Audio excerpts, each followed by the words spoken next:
Una clase magistral, sí, más que una clase magistral es pues un conversatorio, ¿verdad? Que sea algo que realmente haya un aporte práctico, que sea beneficioso en el mundo laboral, en lo que ustedes eventualmente puedan aplicar a la hora de decidir temas de transporte. Entonces vamos a ver algunos conceptos básicos y si alguien eventualmente tiene la necesidad ya puntual de ampliar un tema, con mucho gusto, ahí a través de Paul dejamos abierta la puerta para que se amplíe cualquier tema. Entonces voy a proyectarles.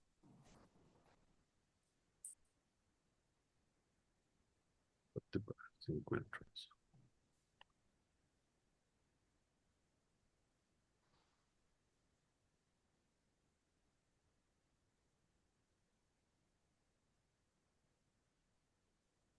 Ahí lo están viendo. Ahí lo estamos viendo, sí, correcto.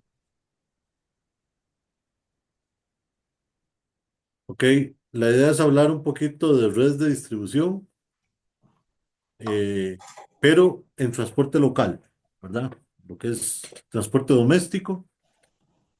Entonces, básicamente la agenda es hablar un poquito de los conceptos del transporte doméstico, qué cosas involucra, los conceptos que debemos de manejar, el diseño de distribuciones, por qué yo decido si lo hago propio o tercerizado. Es una pregunta que cualquier persona que dirija transportes, cualquier gerente o director de transporte, tiene que cuestionarse.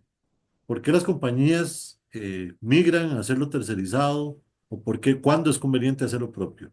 Y los diferentes modelos de distribución, si hago una distribución centralizada, descentralizada, si lo hago por cross-dock, cómo manejo la logística inversa, los criterios que tengo que tomar en cuenta y algunas tendencias del transporte doméstico muy, muy breves. Entonces, ¿qué cosas involucran lo que es un transporte doméstico? Bueno, doméstico básicamente es todo lo que esté dentro de las fronteras de un país, ¿no? Entonces tenemos el transporte local como local delivery, que puede dividirse en lo que es el canal moderno y el canal tradicional. El canal moderno es todo aquello que entregamos, por ejemplo, en Costa Rica a las grandes cadenas de distribución, como lo es Walmart, que tienen centros de distribución. Costa Rica es un país que tiende a eso. Hay otras latitudes que más bien el transporte es muy descentralizado. Por ejemplo, Panamá. Panamá no opera bajo grandes cadenas. Sí, hay cadenas de supermercados, pero hacen distribución a detalle. Y se ve más en la distribución a detalle. ¿Qué vamos a encontrar ahí en el tema de la flota?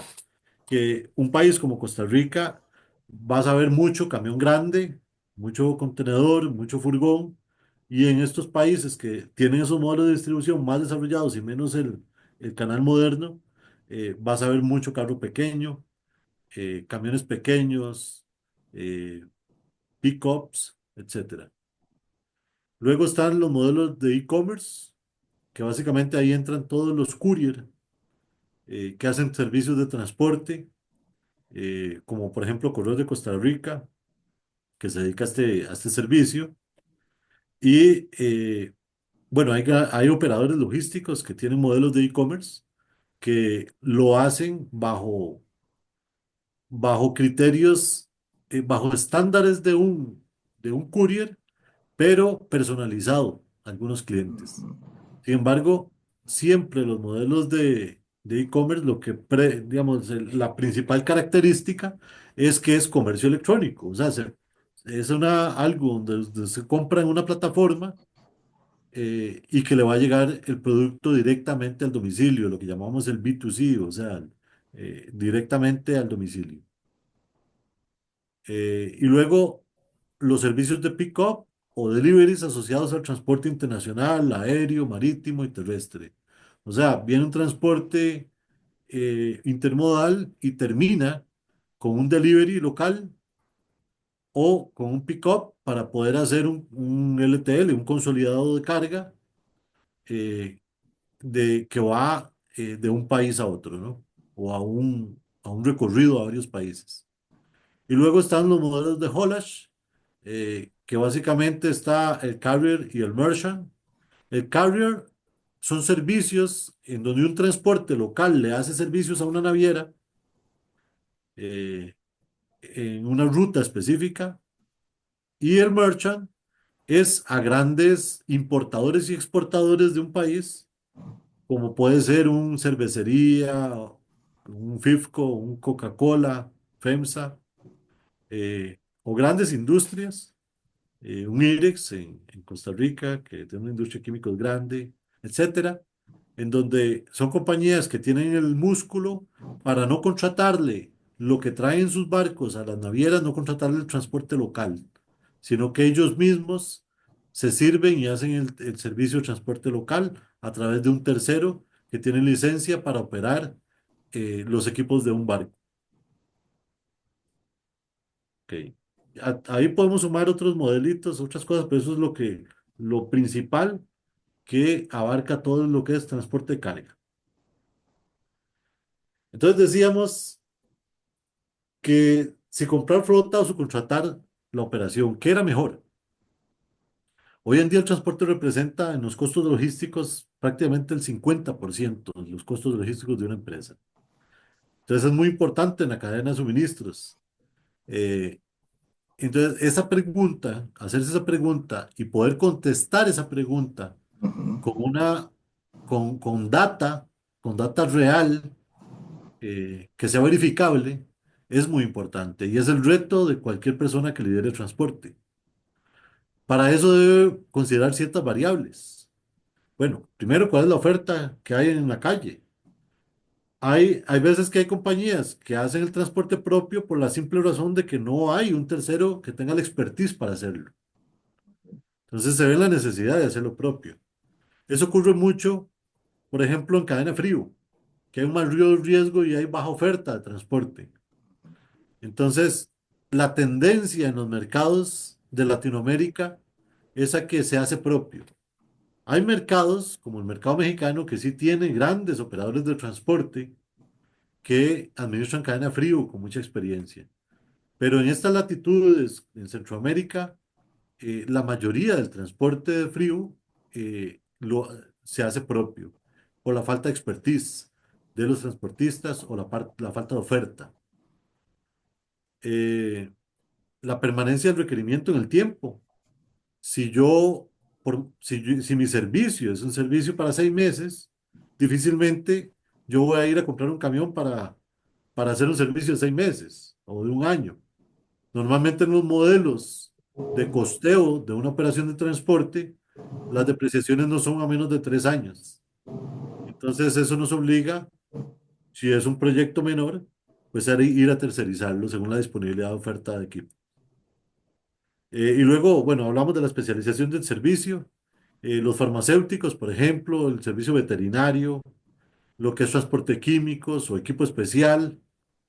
eh, eso me va a decir a mí si debo considerar mayormente hacerlo propio o hacerlo tercerizado. Pero eso no tiene que ver con el modelo costeo, sino con una decisión estratégica de la compañía o de quien vaya a ocupar ese servicio. El valor de la carga también a veces es importante para eso. Les voy a dar ejemplos.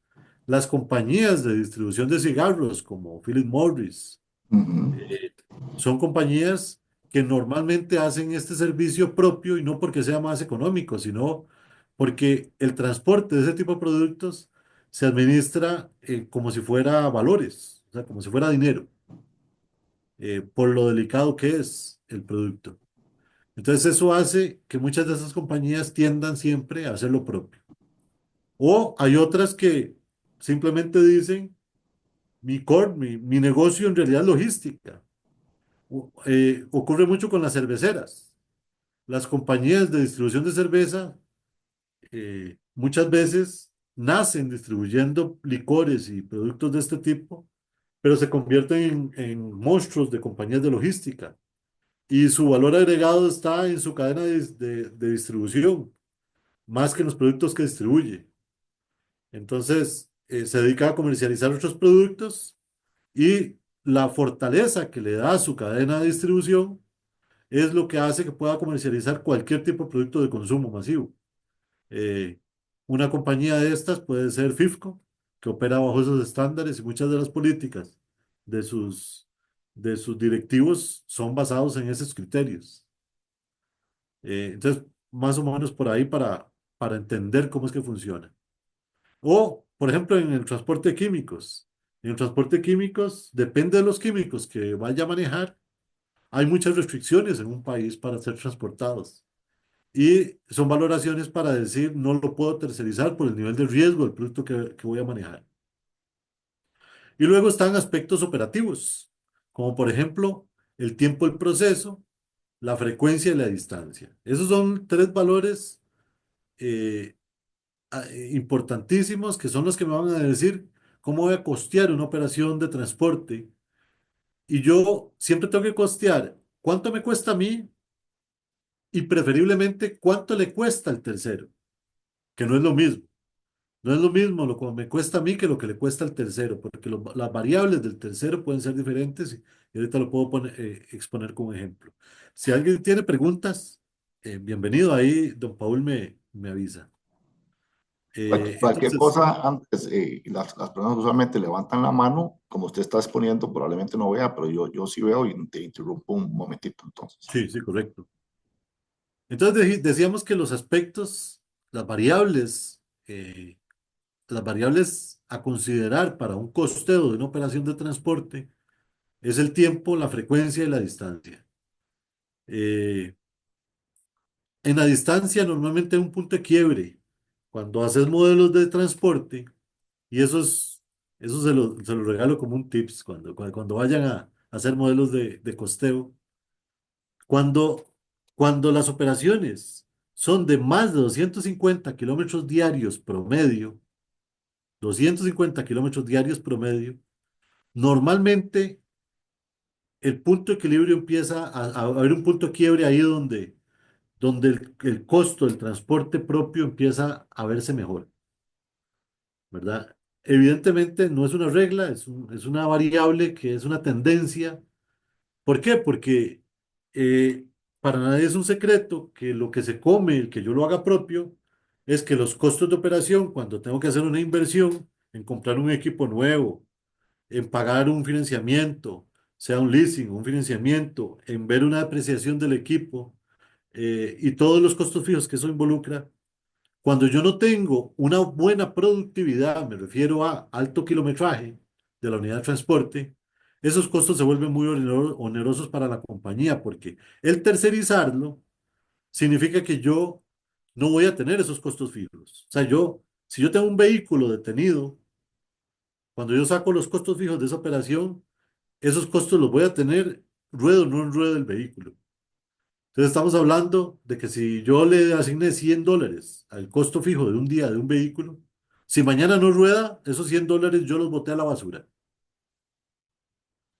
Mientras que si lo tercerizo, es problema del tercero cómo maximiza el uso de esa unidad de transporte. Y me va a cobrar solo por el tiempo y la distancia de lo que yo le estoy contratando.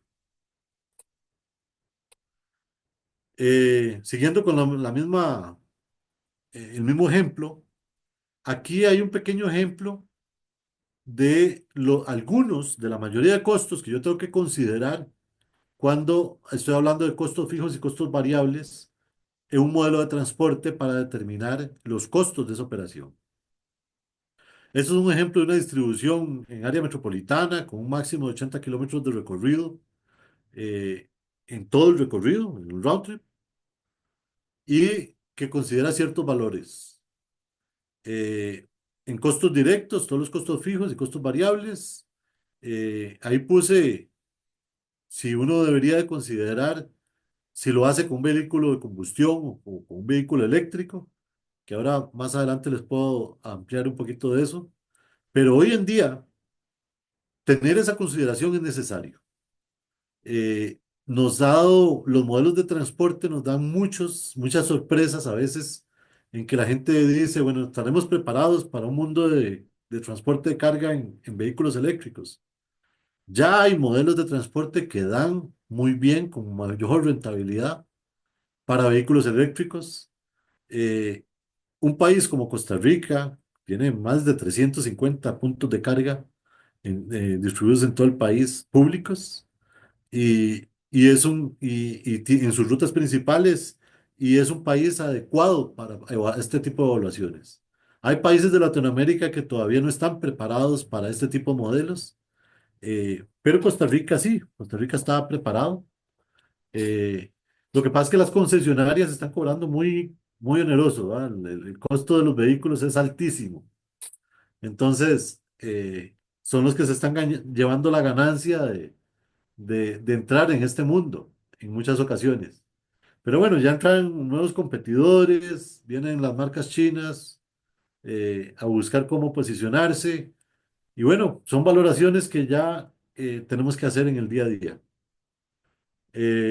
Costos que no están relacionados directamente con la operación, pero que tenemos que medir muy bien, son todos los costos indirectos, y de eso hablé anteriormente, ¿verdad? Como el tema de medir el riesgo, el tema de administración de flota, el tema de tener que montar un taller.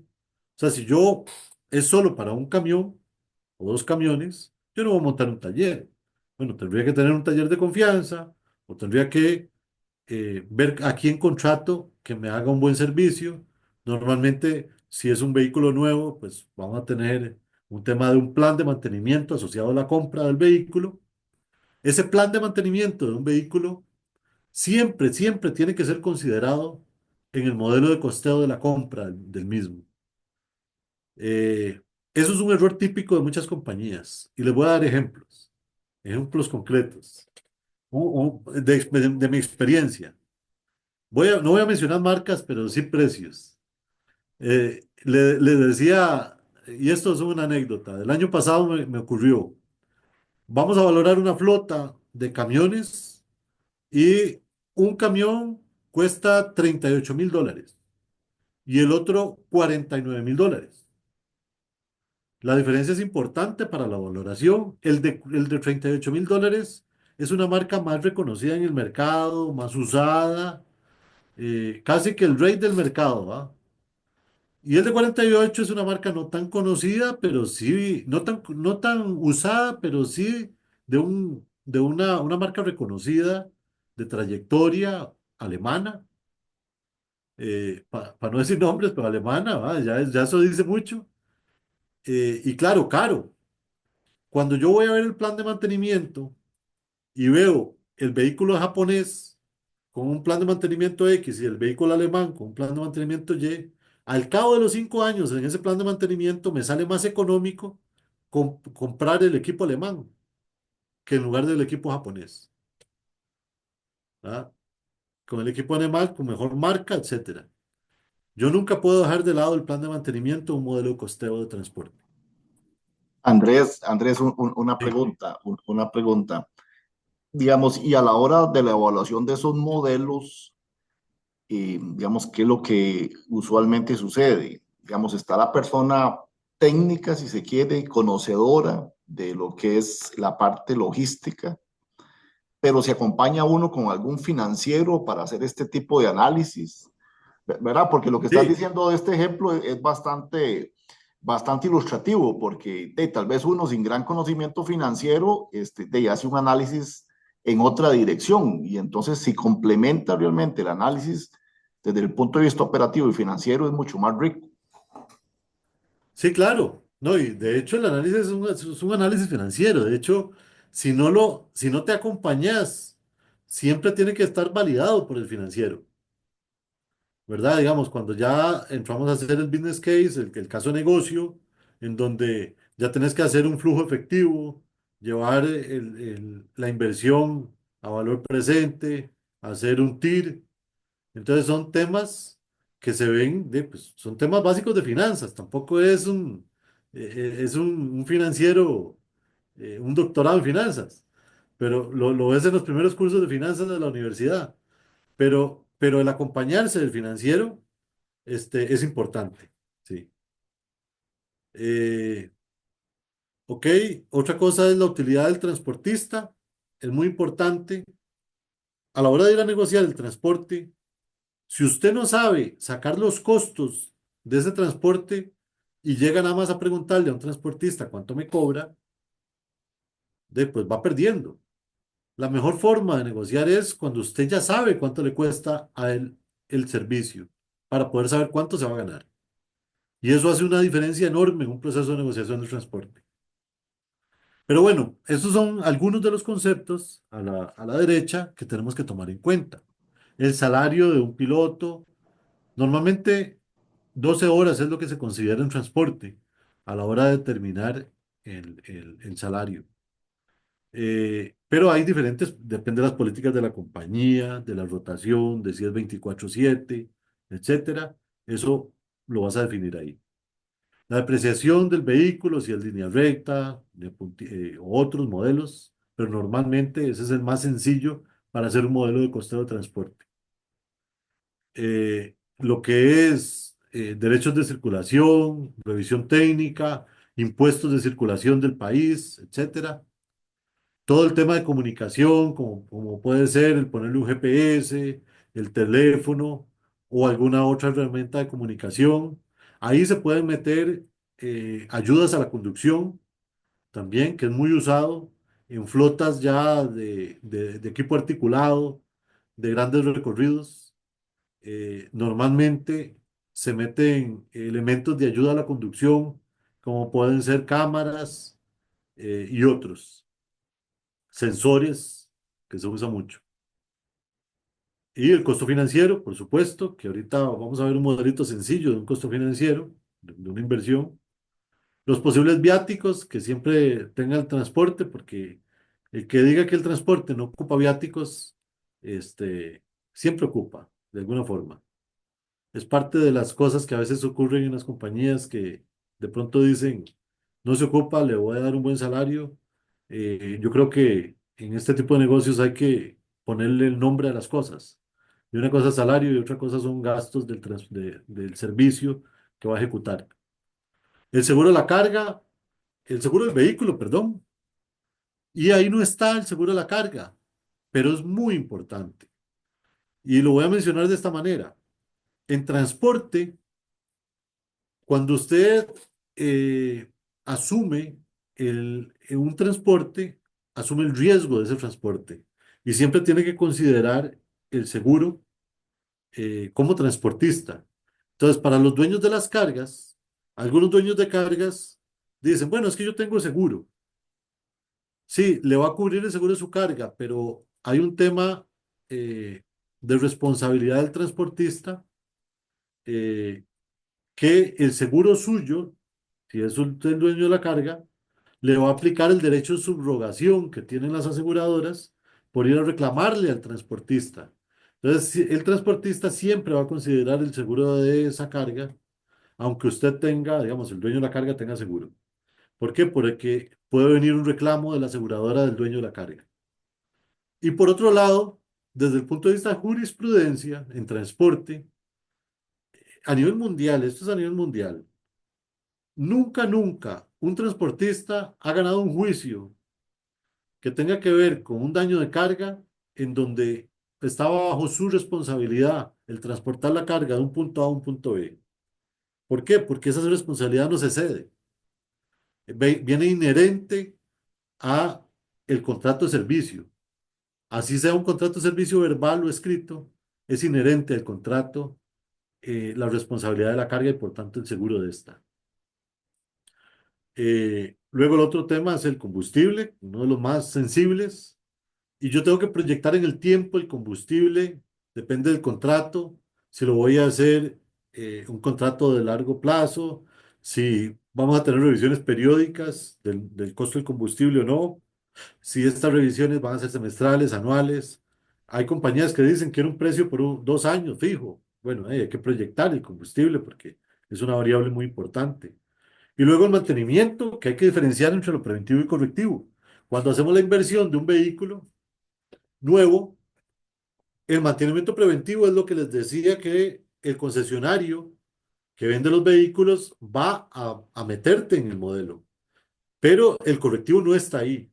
Y la experiencia del uso de la unidad de transporte, del tipo de vehículo, la frecuencia de daños de ese tipo de vehículos o la frecuencia por historial de conducción es lo que me tiene que decir cuáles son mis correctivos.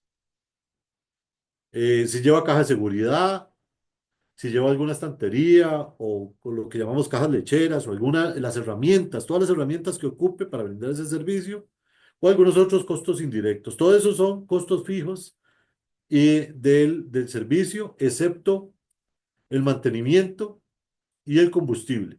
El resto son fijos. Ahora, los fijos es lo que yo les decía, que me van a sumar al modelo a decir cuál es mi costo diario. Yo tengo que sacar ese costo por mes, por día, por ruta, por zona, pero tengo que tener un costo fijo, por semana, etcétera. Y yo consciente de cuánto me cuesta mantener ese vehículo sin haberlo rodado, esa es mi primera decisión de compra. Y la segunda, la primera variable. La segunda variable es cuánto lo voy a rodar. Y ahí vienen los dos costos variables que vienen ahí, que son el mantenimiento del combustible.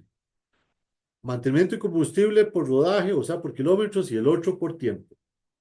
Esas son las dos variables del transporte universales para cualquier servicio que nos van a ayudar a costear una operación de transporte, sea propio o sea tercero.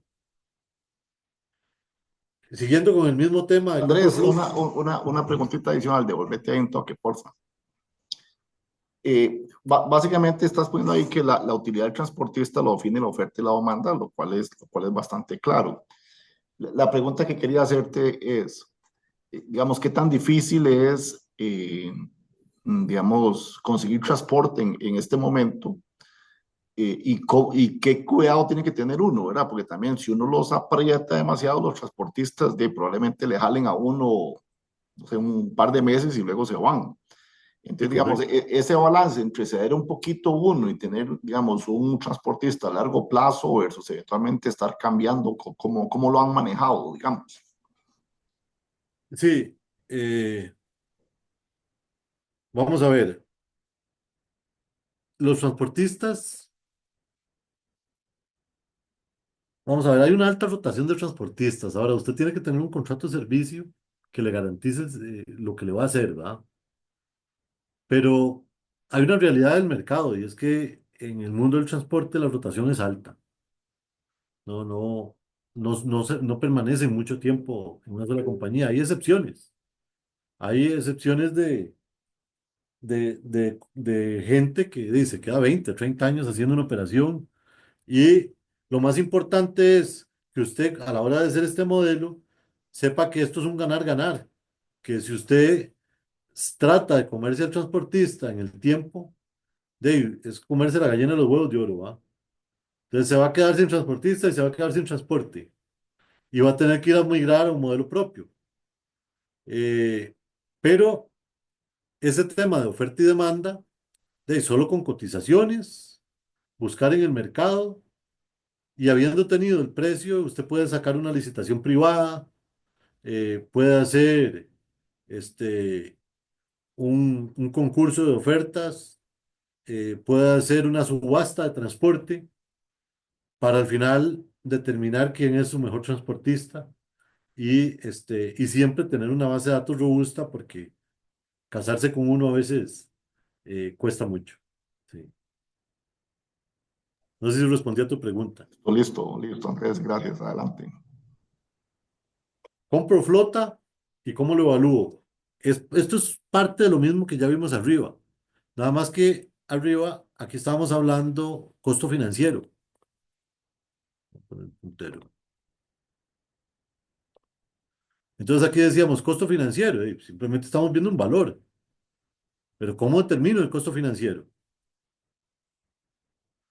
Entonces, aquí hay un pequeño modelito muy sencillo de cómo determinar un costo financiero, un ejemplo práctico. Un vehículo de 3,5 toneladas nuevo, que cuesta en el mercado $66,000, con una tasa anual del 12% para el financiamiento de ese vehículo a 5 años. Y pues aquí yo simplemente pongo los años, cuál es el capital, cómo va haciendo una tabla de financiamiento de cualquier financiamiento que usted haga, lo va a hacer con esta tablita. Los pagos, el bono, el saldo, y al final esto me va a decir el interés anual. Eso es parte de los costos fijos que voy a tener que considerar arriba. Lo pongo aquí porque en la diapositiva de arriba, pues los otros son como más sencillos, pero ese no tenía una tablita. El otro es el mantenimiento. Yo tengo un mantenimiento preventivo y correctivo. Aquí dice preventivo, pero en realidad yo tengo que considerar el preventivo y el correctivo. ¿Y cómo los considero? Normalmente todo lo que sea mantenimiento de un vehículo va a ir en función a kilómetros. Y todas las piezas de un vehículo se desgastan en función a kilómetros. Entonces, pues básicamente yo voy a determinar los costos, que aquí no estoy viendo, pero no importa. Los costos, los costos de un, por ejemplo, un cambio de aceite de motor. ¿Cuánto me cuesta un cambio de aceite?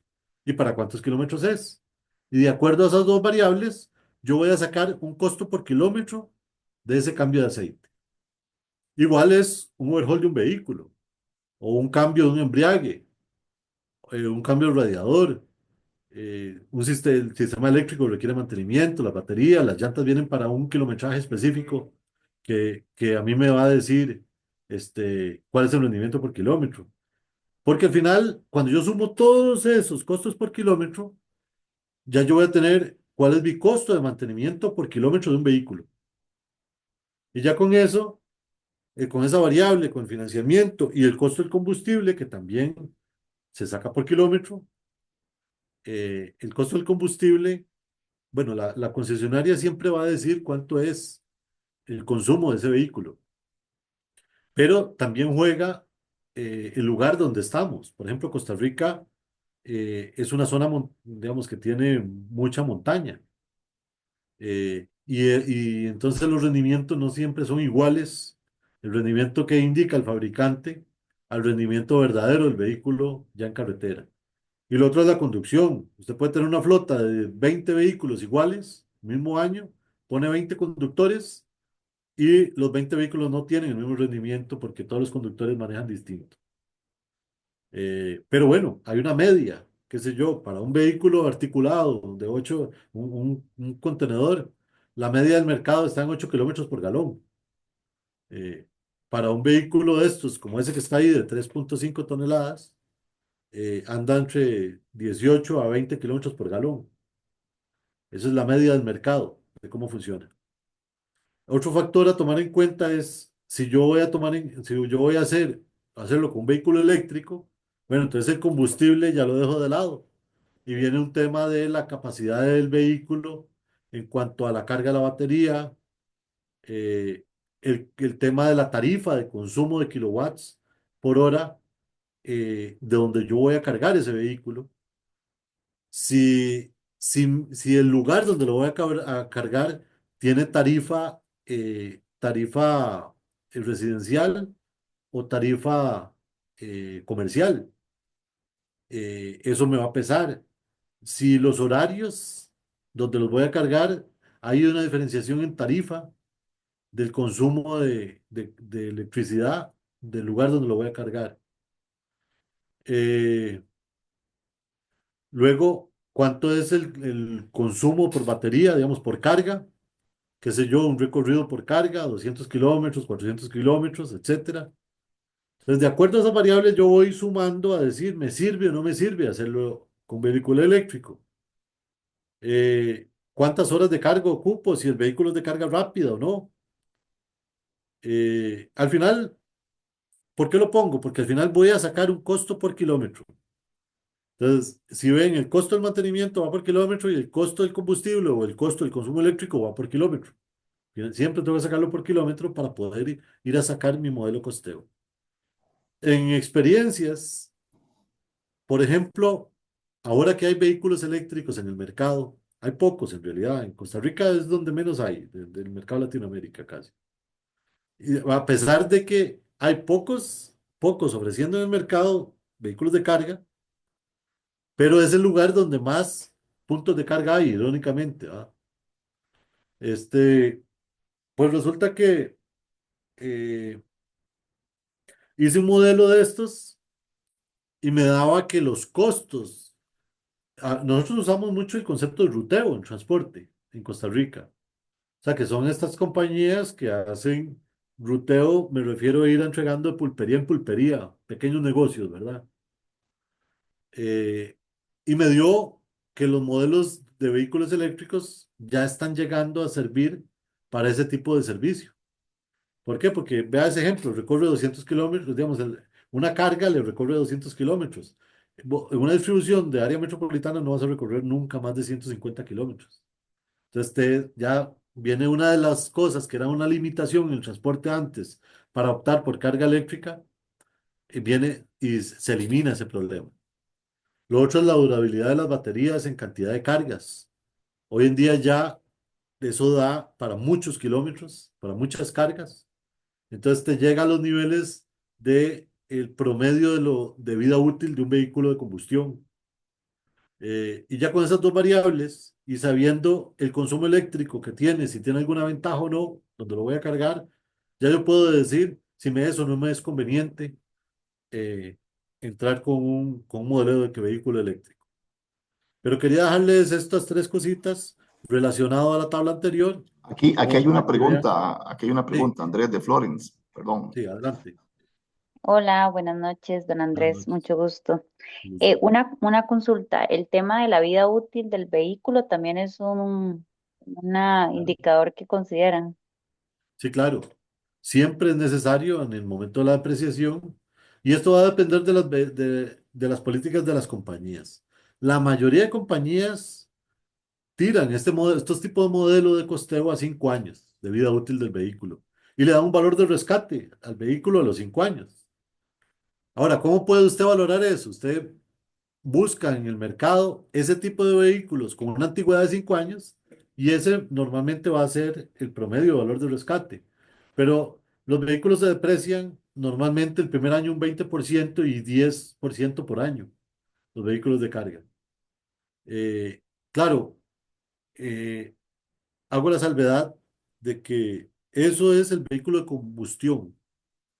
Los vehículos eléctricos, ninguno se está tirando más de 5 años. Hay compañías que en vehículos de combustión, un vehículo bueno, de buena marca, lo tiran a 7 años, 8 años, un modelo de costeo. Y lo otro, hay que diferenciar entre el vehículo y el remolque. Cuando usted hace temas de estos con furgones o con chasis de carga o carretas, por ejemplo, las cerveceras, las refresqueras, que usan carretas de alto costo, estas tienen, los modelos de costeo son a 12 años, 10 años mínimo, de ese tipo de equipo articulado. ¿Por qué? Porque son vehículos que, pues, que tienen un costo importante. O sea, una carreta refresquera de calidad pues, cuesta $100,000 aproximadamente. Entonces, y su durabilidad es mucha porque lo que le resta la durabilidad a un vehículo de combustión es el hecho de que tiene un motor, que tiene muchas cosas eléctricas, mientras que eso es muy mecánico, ¿no? Ok, bueno, de ahí, en Otra modelos de pregunta, distribución. otra pregunta, pero Dele, mía, Andrés, sí, adelante. disculpa. Vamos a ver, estos modelos son bastante completos, bastante detallados. Entonces, la pregunta es esta. Los transportistas, digamos, unitarios o inclusive los que tienen una o dos, tres unidades, ¿realmente hacen esto para saber cuánto es el costo o es parte, digamos, de la educación que uno tiene que darles para lograr esa relación a un poquito más largo plazo, ¿verdad? Porque yo supongo, pero suponer es malo, ¿verdad? Por eso mejor pregunto, de que muchos transportistas unitarios van casi por lo comido, por lo sorbido. Entonces, a los 5 años, como dice usted, o a los 10, no, a los 10, no, a los 5 años ya el vehículo está hecho leña, Sí. entonces ya no les da para el negocio a ellos. Yo creo que, vamos a ver, primero creo que es un tema de un criterio muy personal, ¿verdad? Del líder de las compañías y cómo las compañías ven sus valores de largo plazo en los procesos de negociación. Yo decía que esto es un negocio ganar-ganar y no te puedes comer a tu proveedor, ni en este negocio ni en ninguno. Pero, pero una compañía que busca sostenibilidad de su servicio y que busca responsabilidad social y responsabilidad empresarial, normalmente va a buscar cómo hacer estos modelos y llegar al punto de decir cuánto le quiero negociar la utilidad, no los costos de la operación, sino la utilidad.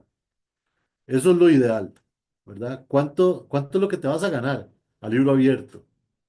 Más que los costos de la operación. Los costos de la operación los dos los deberíamos de conocer al máximo. Ahora, hay que estar claro con quién me voy a sentar a negociar. Y hablabas de un unitario.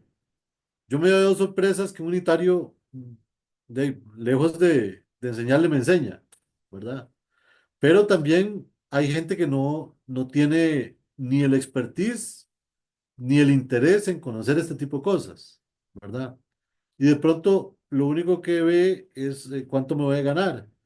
Sin embargo, el educar al transportista sobre estos modelos creo que es una responsabilidad de todos. En llegar al punto en donde yo lo educo y le digo, vea, usted tiene que apartar para esto, para esto, para esto. No se puede comer el camión en un año porque si no se va a quedar sin machete y me va a joder.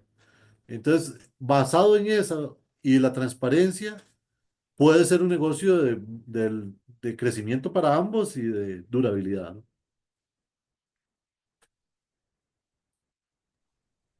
¿Ok?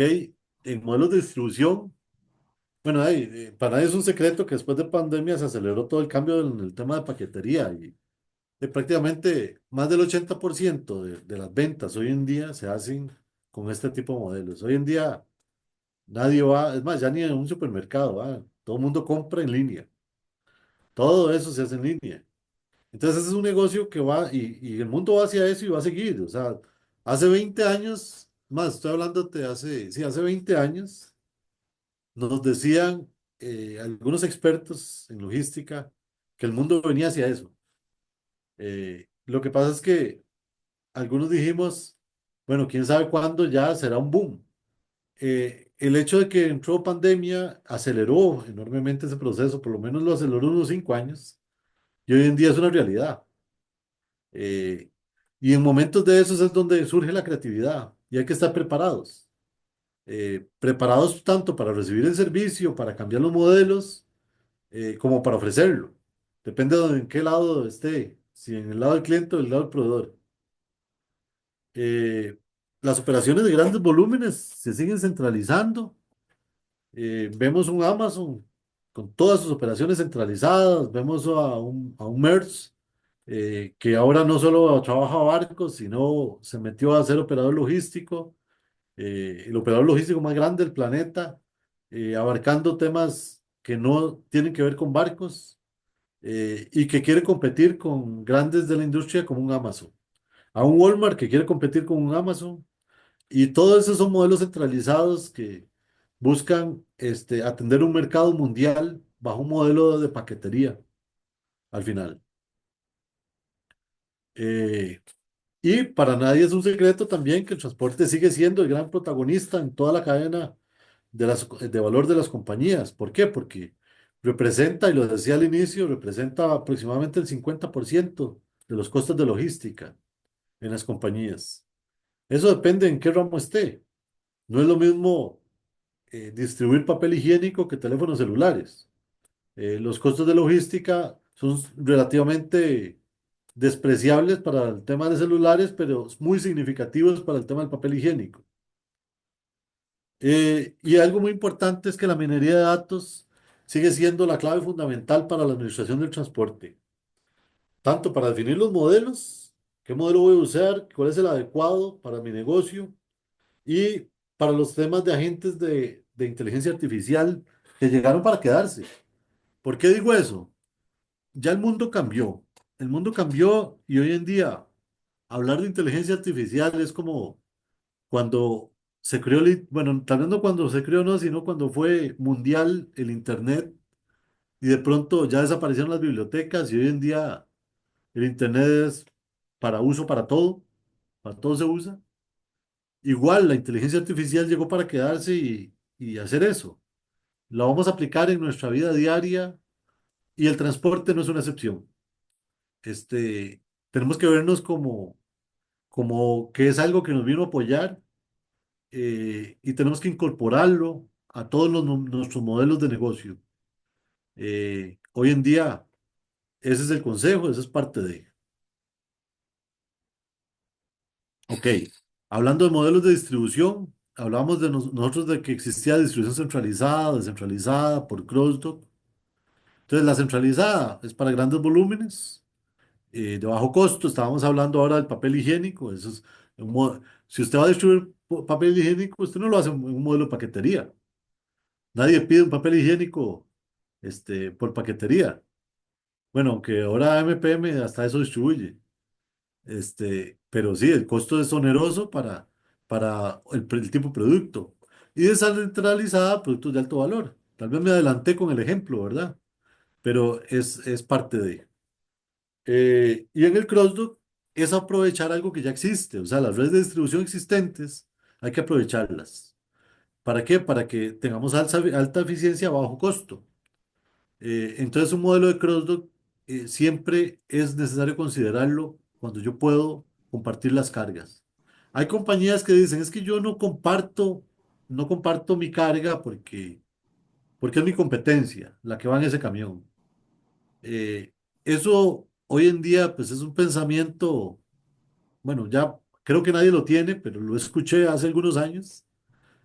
Las cargas no se pelean en el camión, las cargas se pelean en el anaquel cuando están comercializándose. O en el uso de lo que vaya a comprar, un dispositivo, lo que sea. Entonces, en transporte es normal compartir los costos. Usar una red de distribución en transporte local es un esquema de cross-dock, de carga Andrés, consolidada. Sí, Andrés, y una pregunta, digamos, de acuerdo con tu criterio, que es un criterio bastante más experto que el mío, digamos, eso realmente ha penetrado aquí en Costa Rica, el tema de la distribución conjunta, a pesar de que sean empresas que son competencia. competencia. Ujú. Hay ejemplos de compañías que lo han hecho y te digo, por ejemplo, bueno, en Grupo Telea es pionero haciendo eso, ¿verdad? Más de 15 años de experiencia de hacerlo y no hay ningún operador en el país que lo haga. Solo Grupo TLA. Pero sí es un modelo exitoso. O sea, crea barreras de salida, efectivamente hace alta eficiencia a bajo costo. Nada más que tenemos una costumbre en Costa Rica que es que quien manda la- las operaciones es ventas. Entonces, la gente dice, el cliente dijo que, y se hace como el cliente dijo. Nadie llega al cliente a decirle, es que bajo este modelo le va a salir más económico la distribución y por ende eso se le va a trasladar al costo de su producto en algún momento, con un mejor margen. Este, pero eso hay que hacerlo. Digamos, el país tiene que ir aprendiendo ese tipo de cosas. Hay muy poca gente matriculada en eso. ¿Quién hace modelos de cross-dock? Sí, pero modelos de consolidación, muy pocos. Modelos de cross-dock, todas las compañías de courier hoy en día aplican de alguna forma el cross-dock. ¿Por qué? Porque en sus esquemas de recoger carga en todo lado y entregar en todo lado, es un cross-dock natural de su operación. Eh, no sé si respondí a tu pregunta ahí. Sí, absolutamente. Gracias. Adelante. Y luego algo que no hay que dejar de lado nunca es la logística inversa. En la mayoría de esquemas de distribución tenemos que hacer logística inversa, que básicamente es recoger rechazos o productos de devolución o productos de consignación. Tenemos que pensar en la flexibilidad del tiempo de entrega, el bajo nivel de seguridad de la carga, el costo flexibles. Son consideraciones que tiene que haber cuando hay logística inversa. Hay compañías que eliminan la logística inversa dando descuentos para evitar la logística inversa. Entonces, simplemente entregan y dicen, no recibo rechazos, no recibo devoluciones, pero aplican grandes descuentos. Y pues es parte de las valoraciones de un experto en logística, de un gerente de logística, es decir, ¿qué me sale más caro? Como decimos aquí en Tiquicia, ¿qué es más caro, el caldo que los huevos? ¿El caldo o los huevos? No sé cómo es que dice el dicho. La cosa es que yo tengo que valorar muy bien eh, si mi logística inversa está siendo más costosa que incluso regalar el producto. Hay productos que por su naturaleza yo tengo que hacer la logística inversa. Qué sé yo, un producto químico, no puedo simplemente decirle a alguien, deséchelo. Mi responsabilidad es recogerlo, por un producto farmacéutico. medicamentos, este tipo de cosas, yo lo tengo que recoger y buscar cómo desecharlo. Pero ciertos productos de consumo que si genera derrames, si me va a generar derrames, que me va a dañar otra carga, la manipulación que yo le voy a tener que dar a ese producto cuando llegue a mi centro de operación, el desecho o el reembalaje. Tengo que valorar todo eso para saber qué es más costoso y de pronto tal vez si hago un descuento sobre un producto eh, que una compra que tuvo un desperfecto, un pequeño daño, es más económico a veces. Y aquí, con el tema de tendencia del transporte local, bueno, esto está de último, pero en realidad es lo que ya hablamos, la tercerización del transporte sigue siendo tendencia, sigue siendo una cosa a valorar por las compañías siempre. ¿Por qué? No solo esto nació por un tema de costos, pero hoy en día es por un tema de expertise. ¿Por qué tercerizar el transporte o tercerizar la logística? Porque zapatero a tu zapato. Digamos que si yo soy una compañía que vende licores, no necesariamente soy experto en logística. Y para eso hay compañías expertas en logística. Entonces, la tendencia es, haga usted lo que usted sabe hacer. Usted, si yo soy experto en licores, bueno, yo sé comercializar los licores o sé producir los licores, pero no necesariamente la logística. El tema de logística colaborativa, que hay ejemplos de logística colaborativa, colaborativa. Uno es estos modelos de consolidación de carga, en donde vamos hacia un mismo destino, hacia la misma zona y compartimos la unidad de transporte. Otra es compartir incluso hasta asesorías, una asesoría sobre algo de logística en donde va el proveedor y el cliente a asesorarse. Y el modelo de e-commerce delivery, que ya hablamos, que todas las compañías a nivel mundial están centralizando para hacer modelos de e-commerce en sus operaciones. Hablábamos de Mercyland, hablábamos de Walmart, hablamos de Amazon, etcétera. Yo creo que hasta aquí era. Entonces, agradecerles mucho. Y yo no sé, voy a dejar de compartir. No sé si alguno o ¿Alguno alguna tiene algún comentario? desea hacerle alguna pregunta adicional a Andrés. Tal vez a mí sí, Yo que perdón, sí, adelante. yo lo que quería decir es que muchas gracias, la verdad que muy completa la información. Creo que a veces uno no tiene idea de todos los indicadores que se toman en consideración para hacer proyecciones, para ejecutar proyectos de este tipo y de verdad que hasta que creo que nos abrió la mente a muchos de los de acá con tantas variables, ¿verdad? Y que al final si un proyecto es exitoso o no, depende de este tipo de estudios previos a la hora de toma de decisiones. Muchas Gra- gracias, don Andrés. Gracias, Florence, por esas palabras. Y usted tiene razón. A veces cometemos errores como compañías. Por ejemplo, un error típico es decir, usted es experto en almacenes, para dar un ejemplo. Y también conoce de camiones. ¿Sí? ¿Por qué? Porque carga los camiones en un andén, ¿verdad? Entonces se le dice, ok, ya conoce de camiones porque carga los camiones del andén. Pero en realidad el transporte inicia ahí y termina, ¿verdad? Eh, cuando entrego. Entonces, de pronto, el especializarse en el mundo del transporte requiere conocer estos pequeños detalles que veíamos ahora. Yo te voy a hacer dos preguntas, Andrés, tal vez como para que amplíes un poco. Porque eh, de cosas que me han pasado en estos días. Entonces uno dice, "Ey, tal vez no todo el mundo lo sabe, ¿verdad? ¿Cómo se establece una ruta?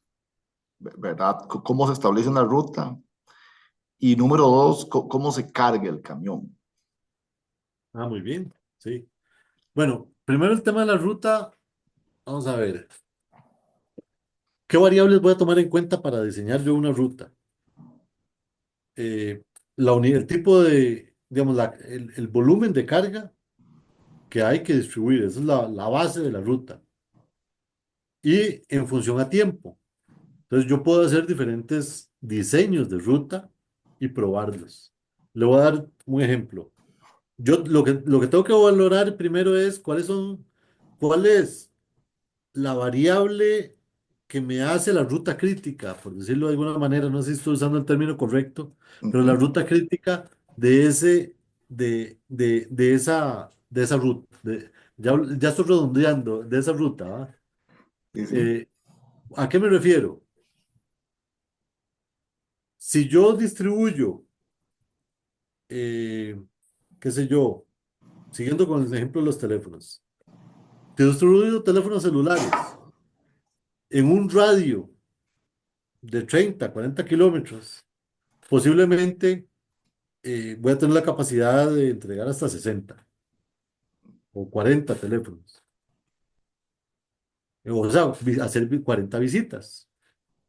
Entonces, usted dice, bueno, hey, 40 teléfonos, ¿en qué unidad de transporte me caben? En cualquier unidad de transporte te caben. Entonces, ¿cuál va a ser la ruta crítica? El volumen que pueda atender en el día. Ya no es un tema de distancias, es un tema del volumen que yo tenga en el día. Entonces, de acuerdo a eso, voy a diseñar la ruta. Entonces, la voy a diseñar por sectores y voy a decir, este sector abarca este. Voy con otro ejemplo.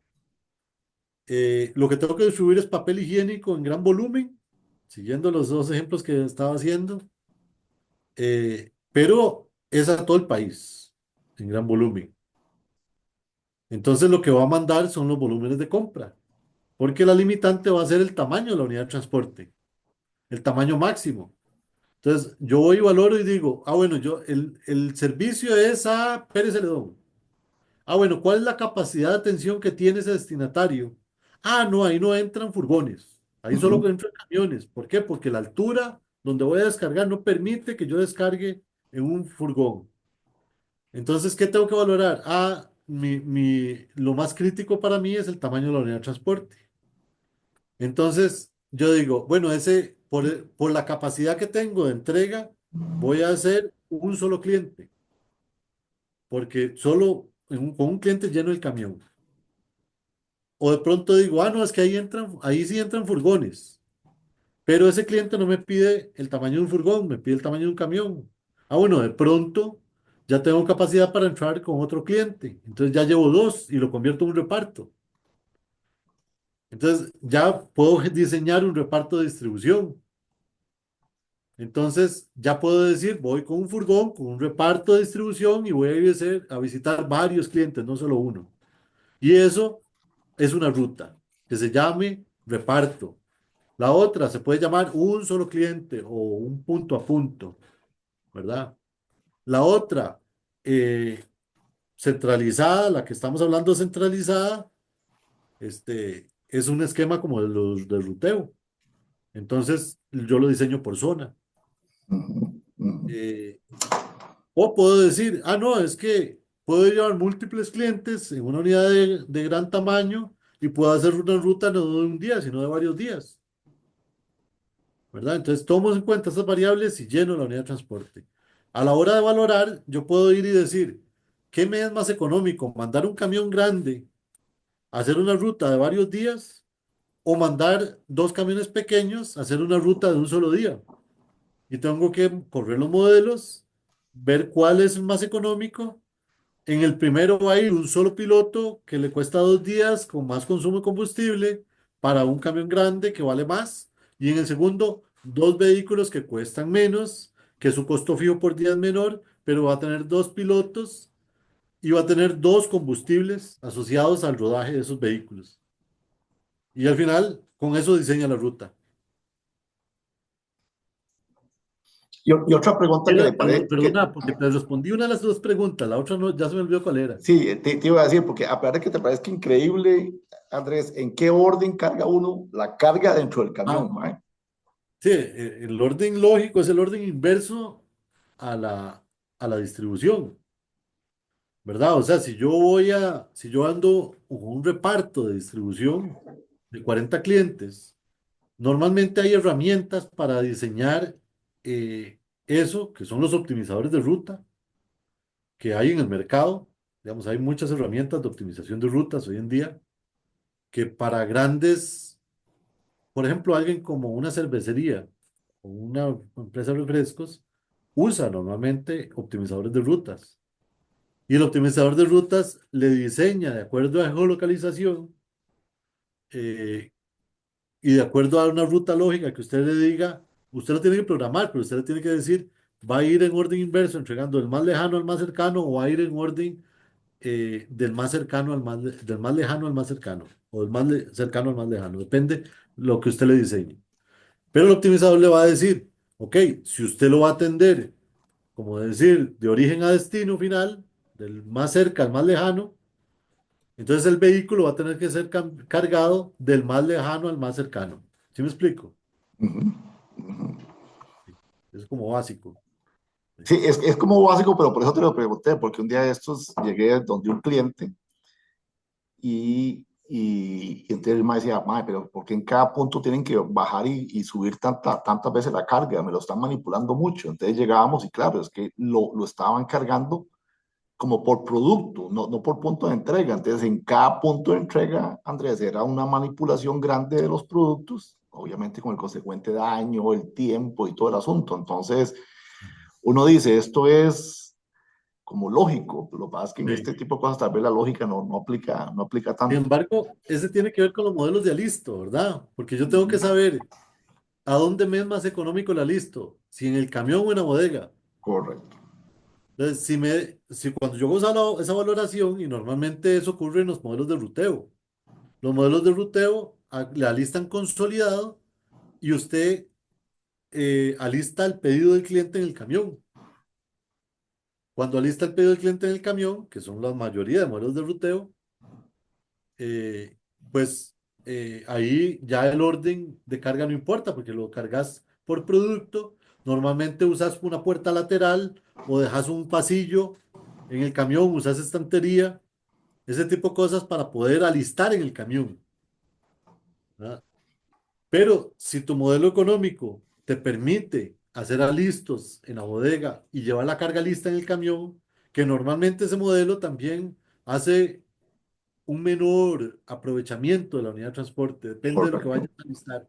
Si yo Correcto. tengo productos muy estándar, de un volumen muy estándar, el aprovechamiento es alto. Pero si soy un distribuidor como Constenla, que tiene N cantidad de productos y me pongo a listar una bodega por cliente, eso es súper ineficiente, ¿verdad? Ya ahí yo debería listar en la unidad de transporte. Entonces depende de lo que yo vaya a distribuir y cómo es mi modelo. Así mismito, así mismito. Este, por ahí vi que me pareció que Gaby tenía una pregunta, pero no sé si fue que se arrepintió. No, iba a preguntar, buenas noches, don Bueno, Andrés, iba a preguntarle que para las pymes principalmente existen, supongo, consultores que les puedan ayudar con toda esta análisis y ver qué es lo mejor en sus operaciones, o tienen la mayoría que hacerlo por, no sé, empírico ellos mismos y ver cómo lo realizan, o cuál es sí, lo común que se sí, da para este tipo de empresas. sí, normalmente una pyme va a tener asesores de todo tipo, ¿verdad? Del ramo logística, del ramo financiero, de todos, de todos los ramos va a tener asesores. ¿Por qué? Porque normalmente una pyme no es experto en todo. Ujú. Y es lo más normal del mundo que una pyme quiera buscar asesoría en logística. Además, Andrés, me parece, como dijiste ahorita, hay modelos de optimizaciones de ruta, pero valen bastante plata, Sí, ¿verdad? Entonces, inclusive hay otro tipo de empresas que ni siquiera son pymes, son medianitas o cuidados que y lo usan. grandecitas, inclusive, que prefieren hacer los modelos un poco, digamos, manuales, si Manual. se quiere, antes que invertir en un software de esos, porque de la última vez que pregunté si eran varios cientos de miles de dólares eventualmente que cuestan esos sistemas, entonces no es cualquier empresa que quiera invertir ese rubro, digamos, en esta parte, porque, digamos, el retorno sobre la inversión puede ser que sea inclusive negativo. Sí. Ahora hay modelos, digamos, están el TMS, los Management System. Ujú, Un TMS que haga, a la mayoría hacen optimización de rutas, digamos, los ujú. mejores del mundo, que están rankeados. Y, y esos, tal vez antes uno decía que un TMS era impagable. Hoy en día, precisamente porque ellos conocen eso y quieren ir no solo a las grandes corporaciones a ofrecerles un TMS, sino a compañías medianas, lo venden por licencia. Ese tipo de... Entonces, tenés las posibilidades de tener un monstruo de herramienta, pero tenés una licencia y para 5 rutas. Y te lo hacen simplemente por consumo, Ah, ¿verdad? ok, ok. Algunas ranqueadas en Gartner, digamos que es la institución que rankea ese tipo de herramientas. Yo pues puedo hablar digamos, dentro de 3 que conozco que están rankeadas a nivel mundial, las 3 mejores del mundo, está Oracle, que está rankeada como la mejor del mundo, JD Edwards, la segunda, y SAP, la tercera. Ujú, Eh, Cuando uno le dice la palabra SAP, uno dice, eso es caro, ¿ah?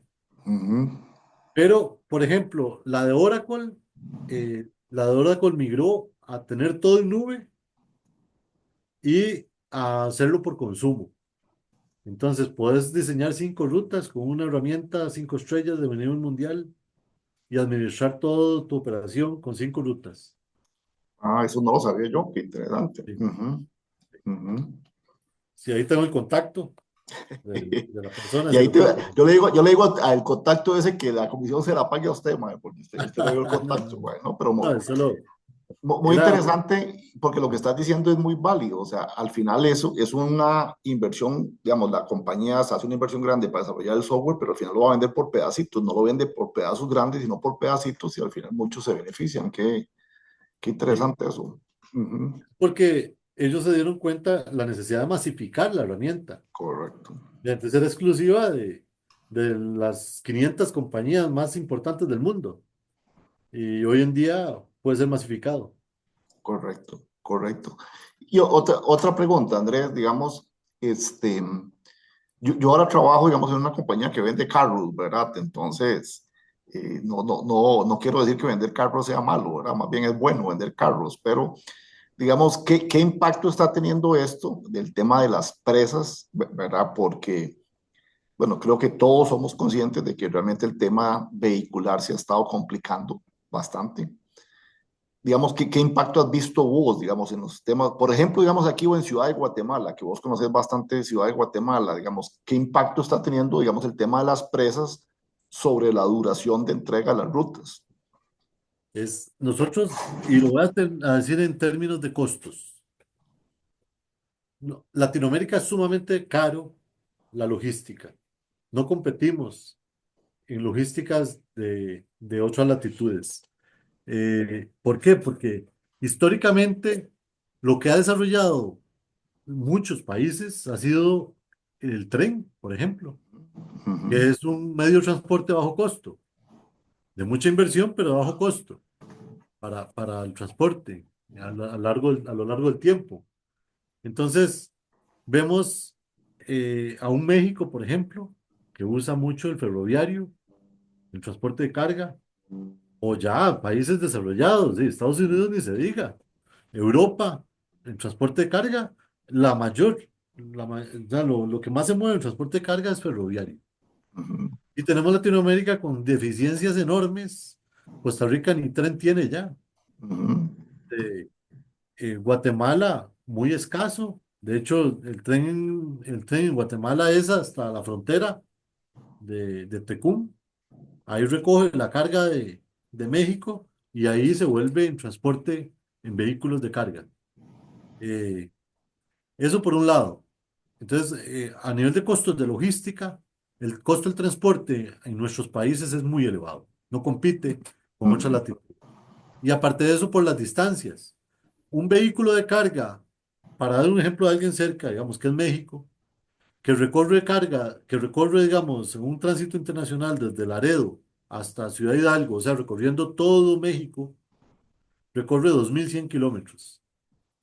Lo hace en 4 días, 2.100 kilómetros, o sea, recorre, sí, 500 kilómetros diarios. Ujú, Nosotros aquí en Centroamérica, para que un vehículo recorra 2.000 kilómetros, se dura 6 días mínimo.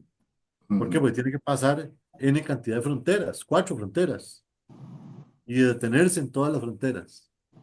Y ujú, eso incrementa los costos de las operaciones enormemente. ujú, ujú, En Costa Rica es un país pequeño. Entonces, bueno, y está un poquito descentralizado. Hay latitudes como esta que estabas hablando de Guatemala, Ciudad de Guatemala. Guatemala tiene 17 millones de habitantes, pero solo Ciudad de Guatemala son 5 millones. O sea, todo lo de Costa Rica puesto en una ciudad. Es una ciudad colapsada, 100%, que tiene restricción vehicular, y bajo esos conceptos, el transporte de carga seguimos insistiendo en haciéndolo diurno. ujú, Pero cuando yo corro modelos de distribución en Guatemala, me da que todo debería ser nocturno. ujú. Cuando yo fuera una otra compañía que comercializa productos, digo, mi distribución la hago nocturna, ¿verdad? Porque pega en el día con todo el tránsito vehicular, que la ciudad está totalmente colapsada. Otras ciudades del mundo, digamos, el DF también, otra ciudad colapsada, pero tiene facilidades para el transporte. Y Costa Rica va sobre esa línea, porque no hemos buscado soluciones integrales para el transporte de carga o para minimizar el impacto del montón de vehículos que siguen entrando y entrando. Y en el caso de Guatemala, ¿por qué no se hace nocturna, Andrés? Porque las compañías siguen insistiendo, como somos los latinos, ¿verdad? En que yo lo quiero así, punto, ¿verdad? Entonces, somos como tercos. Yo pensé que era por un tema de seguridad, No, no, no en Guatemala necesariamente. sí hay necesidad de cuidar el tema de seguridad, pero ahí los problemas de seguridad son el día o la noche, o sea, no hay distinción. Más bien en la Es- noche puede haber menos porque la mayoría de robos ocurren en las presas. ok, ok. Cuando estás detenido en presas, y sobre todo en las horas de restricción. Por ejemplo, en Guatemala, una hora de restricción es a las 4 de la tarde. Y si te agarró el tránsito con un vehículo articulado, por ejemplo, se ve obligado a orillarse donde esté. Y es ahí donde los roban, ¿verdad?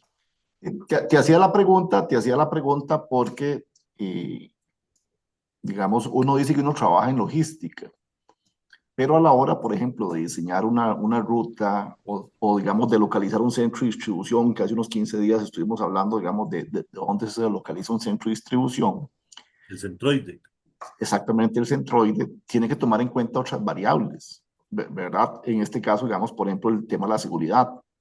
Porque uno puede decir, bueno, sí, en la noche es más barato, pero eventualmente puede ser que haya un tema de seguridad que impida eventualmente que la alternativa más barata sea la que realmente uno tiene que desarrollar y tiene que irse por otra, ¿verdad? Sí, Entonces, siempre van a haber otras variables que son importantes tomar en cuenta a la hora de los modelos logísticos.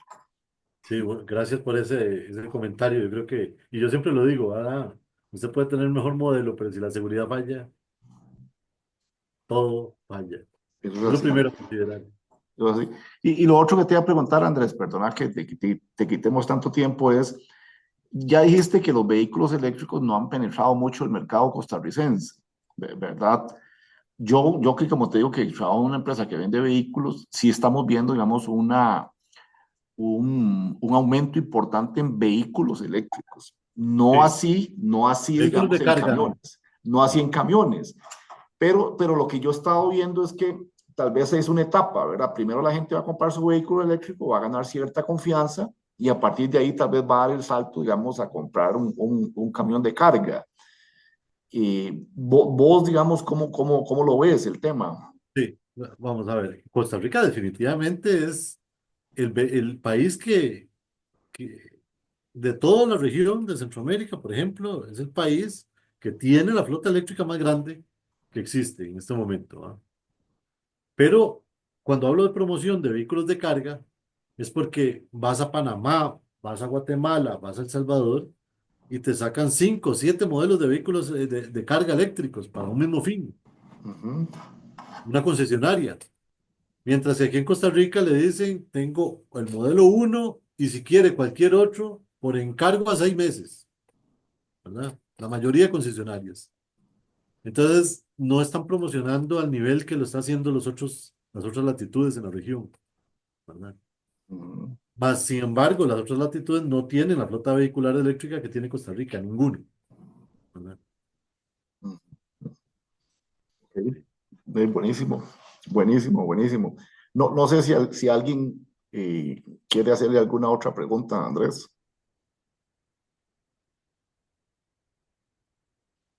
Parece que no, Andrés. Entonces, Todo súper claro, muchísimas gracias. Con mucho gusto para servirles. Un gusto estar aquí. muchísimas gracias como siempre, Andrés.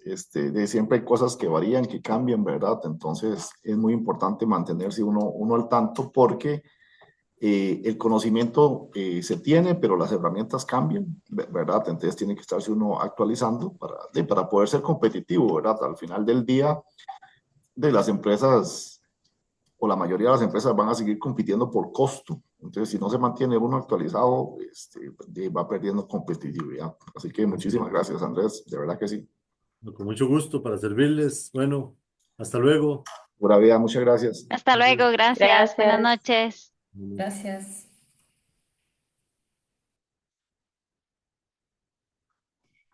Este, vamos a hacer un...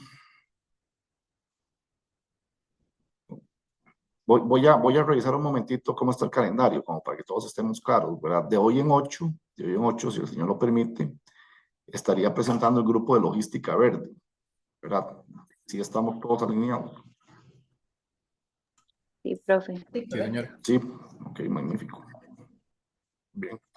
Voy a presentar aquí un poquito lo que es, digamos, la parte como de esto que estuvo conversando Andrés. Digamos que las dejo para que ustedes la lean, ¿verdad? Me parece que ya con una explicación mucho más sencillo de entender esta parte. Entonces, voy a ir avanzando por aquí, por favor, si tienen alguna duda, me interrumpen porque creo que no voy a ver.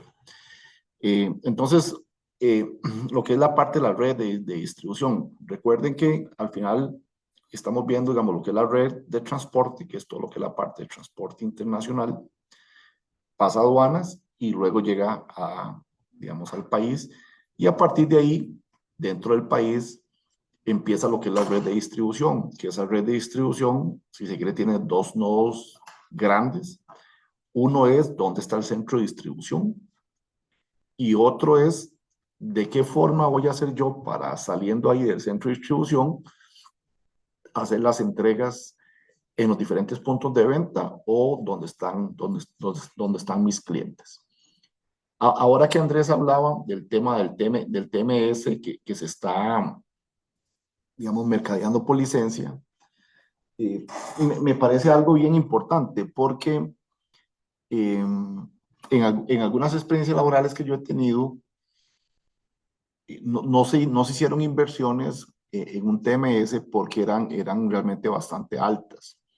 Sin embargo, escuchando ahora a Andrés, uno podría, y es más, es casi que digamos que una sugerencia que yo seguiría haciendo es entrar a un esquema en el cual uno use algunas pocas licencias y como decía Andrés, con unas pocas rutas y que eso le sirva a uno de insumo, digamos, como para uno mismo ir desarrollando o ir controlando este, sus redes, su red de distribución, ¿verdad?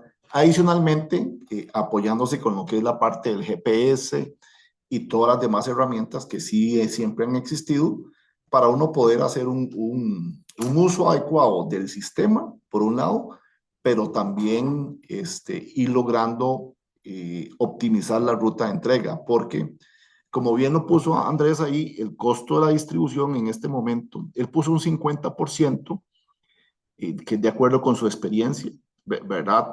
Si uno le suma lo que es la parte del almacén, de cuidado si llega ya uno a un 80-85% sumando ambos eslabones, eh, como se entiende claramente, la parte más importante del costo. Entonces, cuando uno está trabajando en un proceso de optimización, debería siempre enfocarse primero en los rubros más importantes, ya que una mejora, digamos, o un porcentaje de mejora sobre ese monto tan grande va a tener un impacto más importante que una mejora muy sustantiva sobre un rubro que no tenga mucho impacto.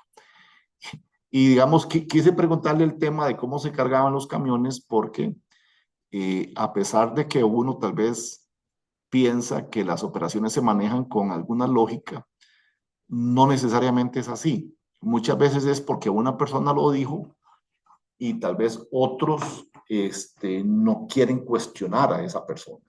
Entonces, me parece que mucho del rol que jugamos nosotros en nuestras empresas es de pensar un poquito. Y ese pensar nos lleva también a cuestionar y a revisar eventualmente decisiones que tal vez se tomaron en el pasado, que tenían mucha validez, pero que con el paso del tiempo han cambiado y en este momento tienen que volverse a revisar. La logística ha sido un tema que ha tenido muchos cambios, ¿verdad? Y como lo mencionó Andrés, y cuando digo la logística me refiero a logística en general, tanto lo que es la parte de transporte, lo que es la parte de almacenamiento y la parte de distribución, tuvieron un impacto muy grande con la pandemia, ¿verdad? Antes era muy usual ir a entregar grandes cantidades en equipos grandes. Ahora más bien es todo lo contrario, se entregan pocos productos a muchos puntos y con una frecuencia muy grande. Esto ha tenido un impacto enorme en el costo, ¿verdad? Porque, no sé, si antes yo mandaba del punto A al punto B un furgón completo a hacer una entrega, y pongámoslo fácil, que llevaba 100 cajas, probablemente yo le cobraba $100. Entonces, la entrega de cada caja me costaba $1. Pero si ahora yo tengo que ir 100 veces a entregar esas mismas 100 cajas, no es una progresión geométrica, o sea, no me va a costar 100 veces el costo, pero sí va a tener un costo bastante más alto. Entonces, antes no se le dedicaba mucho tiempo a esto de la distribución. Cuando Johnny les explicó el tema, digamos, de la ubicación del centro de distribución y la operación de un centro de distribución, a eso sí se le ha dedicado mucho tiempo históricamente. Entonces hay muchos modelos para uno hacer la parte del picking, la parte del reabastecimiento, cómo manejar el inventario, cómo rotarlo, etcétera. En eso sí ha habido bastante estudio. En esta parte de la distribución, como no era tan onerosa antes, en realidad no hay tanto estudio. Es algo que todavía se está desarrollando fuertemente. Y por eso hay oportunidades importantes de ahorro de costo, que ahí sería donde uno también puede aportar un poquito más con el conocimiento. Ahora que preguntaron que cómo hace una pyme para lograr este tipo de cosas. Yo creo que hay dos vías principales. Una es a través de sus propios empleados, vea que sus propios empleados reciban entrenamiento y que sepan que existen cierto tipo de herramientas que se pueden utilizar, ¿verdad? Si los propios empleados las saben utilizar, bueno, es magnífico que hagan algunos intentos de usarla. La otra vía es a través de asesores. Pero al igual que en todo, hay asesores y hay asesores, ¿verdad? Entonces siempre va a ser importante hacer una evaluación de los asesores, ver la experiencia que tienen, al igual, digamos, que las personas que trabajan en reclutamiento. Uno tiene que leer el perfil que viene ahí en LinkedIn, realmente lo que la persona ha hecho, pero también preguntar por referencias, ¿verdad? Si ahí dice que hizo un proyecto X o Y en tal empresa, solicitar permiso para llamarlo y ver realmente qué tan exitoso fueron esos proyectos que se desarrollaron, ¿verdad? Y especialmente en temas de distribución, que como les digo, a mi criterio es algo que todavía está incipiente, si se quiere, y que vamos a tener cambios muy importantes en el cortísimo plazo. Entonces voy a ir un poquito igual, voy a ir un poquito rápido en esta parte, luego esta información la subimos al aula virtual para que ustedes complementen la lectura y puedan profundizar en algún otro tema que necesiten o si tuvieran alguna duda en particular, me la hagan saber la próxima lección, ¿verdad? Entonces, el enfoque está dirigido ¿a qué? A determinar el mejor sistema para colocar el producto donde el cliente lo necesita. Y cuando dice el mejor sistema, tiene que ser con la combinación de las variables que hemos dicho, ¿verdad? Costo, tiempo y calidad. Esas tres variables siempre van a estar presentes en cualquier evaluación que se haga de la parte logística. Requiere un alto grado de eficiencia, ya que exige una serie de gastos operativos, los cuales deben ser los mínimos posibles. Y adicionalmente, estos gastos tienen que estarse revisando. Por ejemplo, si ustedes vieron el modelo que presentó Andrés, el combustible, no sé si notaron, el combustible pesa aproximadamente un 15%. En algunos otros modelos que yo he visto, el combustible pesa más o menos un 30%. Y ustedes saben que aquí en Costa Rica, estos vehículos usualmente utilizan diésel, ¿verdad? Y ustedes saben que en Costa Rica el precio del diésel varía mucho, ¿verdad? Entonces, si usted hace, por ejemplo, un costeo hoy y el diésel está en 100 colones, ¿verdad? Usted logra un acuerdo con el cliente, se pone, digamos, a andar la operación y dentro de un mes el precio del combustible que estaba en 100 colones pasó a 120.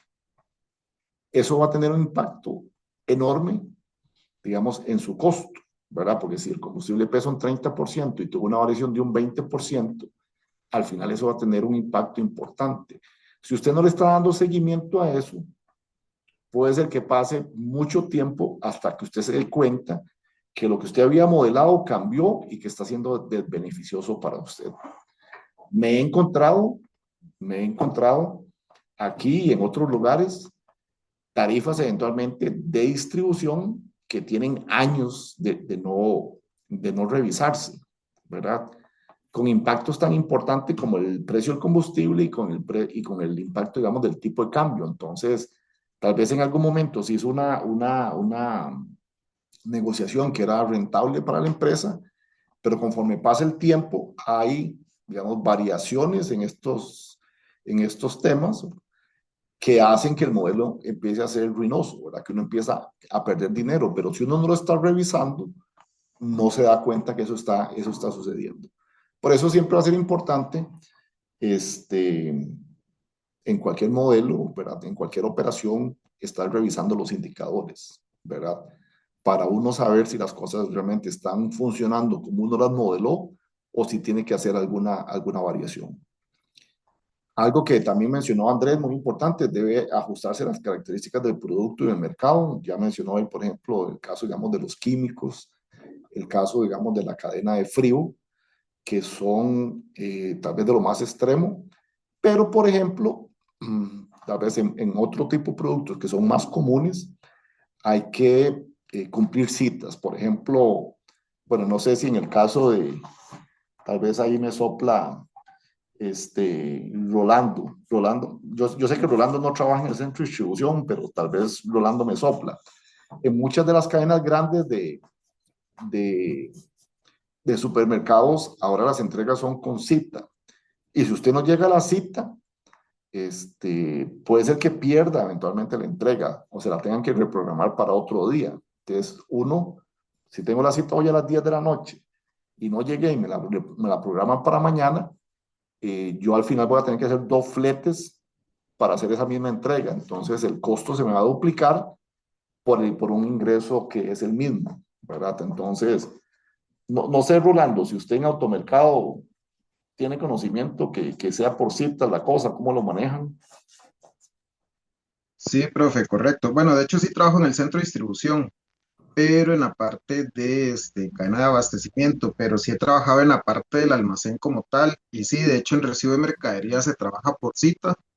Previamente, bueno, principalmente cuando los proveedores empiezan en la empresa, se les da una cita y si se les tiene que cambiar con cierta periodicidad, se les avisa previamente, pero sí tienen que acoplarse a la cita que la empresa les da como tal. A veces surge un poco ahí el inconveniente más que todo en temporadas o para los feriados, ¿verdad? Que muchos proveedores dicen que no trabajan, otros que sí. Bueno, principalmente el problema es con los que no, pero a veces avisan como de un día para otro. Y si no han avisado con anterioridad, pues se vuelve un poco complejo el tema de reasignarles un día el que no es el que están acoplados anteriormente. Entonces, sí, en resumidas cuentas, sí tienen que cumplir con una cita y se les da un tiempo ahí prudencial de posible retraso, pero si no, tienen que volver a la siguiente entrega como tal, ya sea la siguiente entrega en la misma semana o a la siguiente semana si tienen una sola entrega. Ok, perfecto. Pura vida, Rolando. Y en el caso de la caja, Johnny, ¿cómo lo manejan? Porque, vamos a ver, voy a hacer un supuesto, pero tal vez usted ahora nos amplía. Como es un centro de distribución enorme, me imagino que ese tipo de cosas sí tienen que manejarse con mucho más cuidado. Sí, profe, de hecho, también es por medio de cita, pero el asunto es que nosotros tenemos una capacidad instalada. Se tiene identificado que podemos recibir máximo 400 pallets por día y eso es el tope para no obstaculizar el resto de las operaciones sustantivas del centro de distribución. Ok, ok.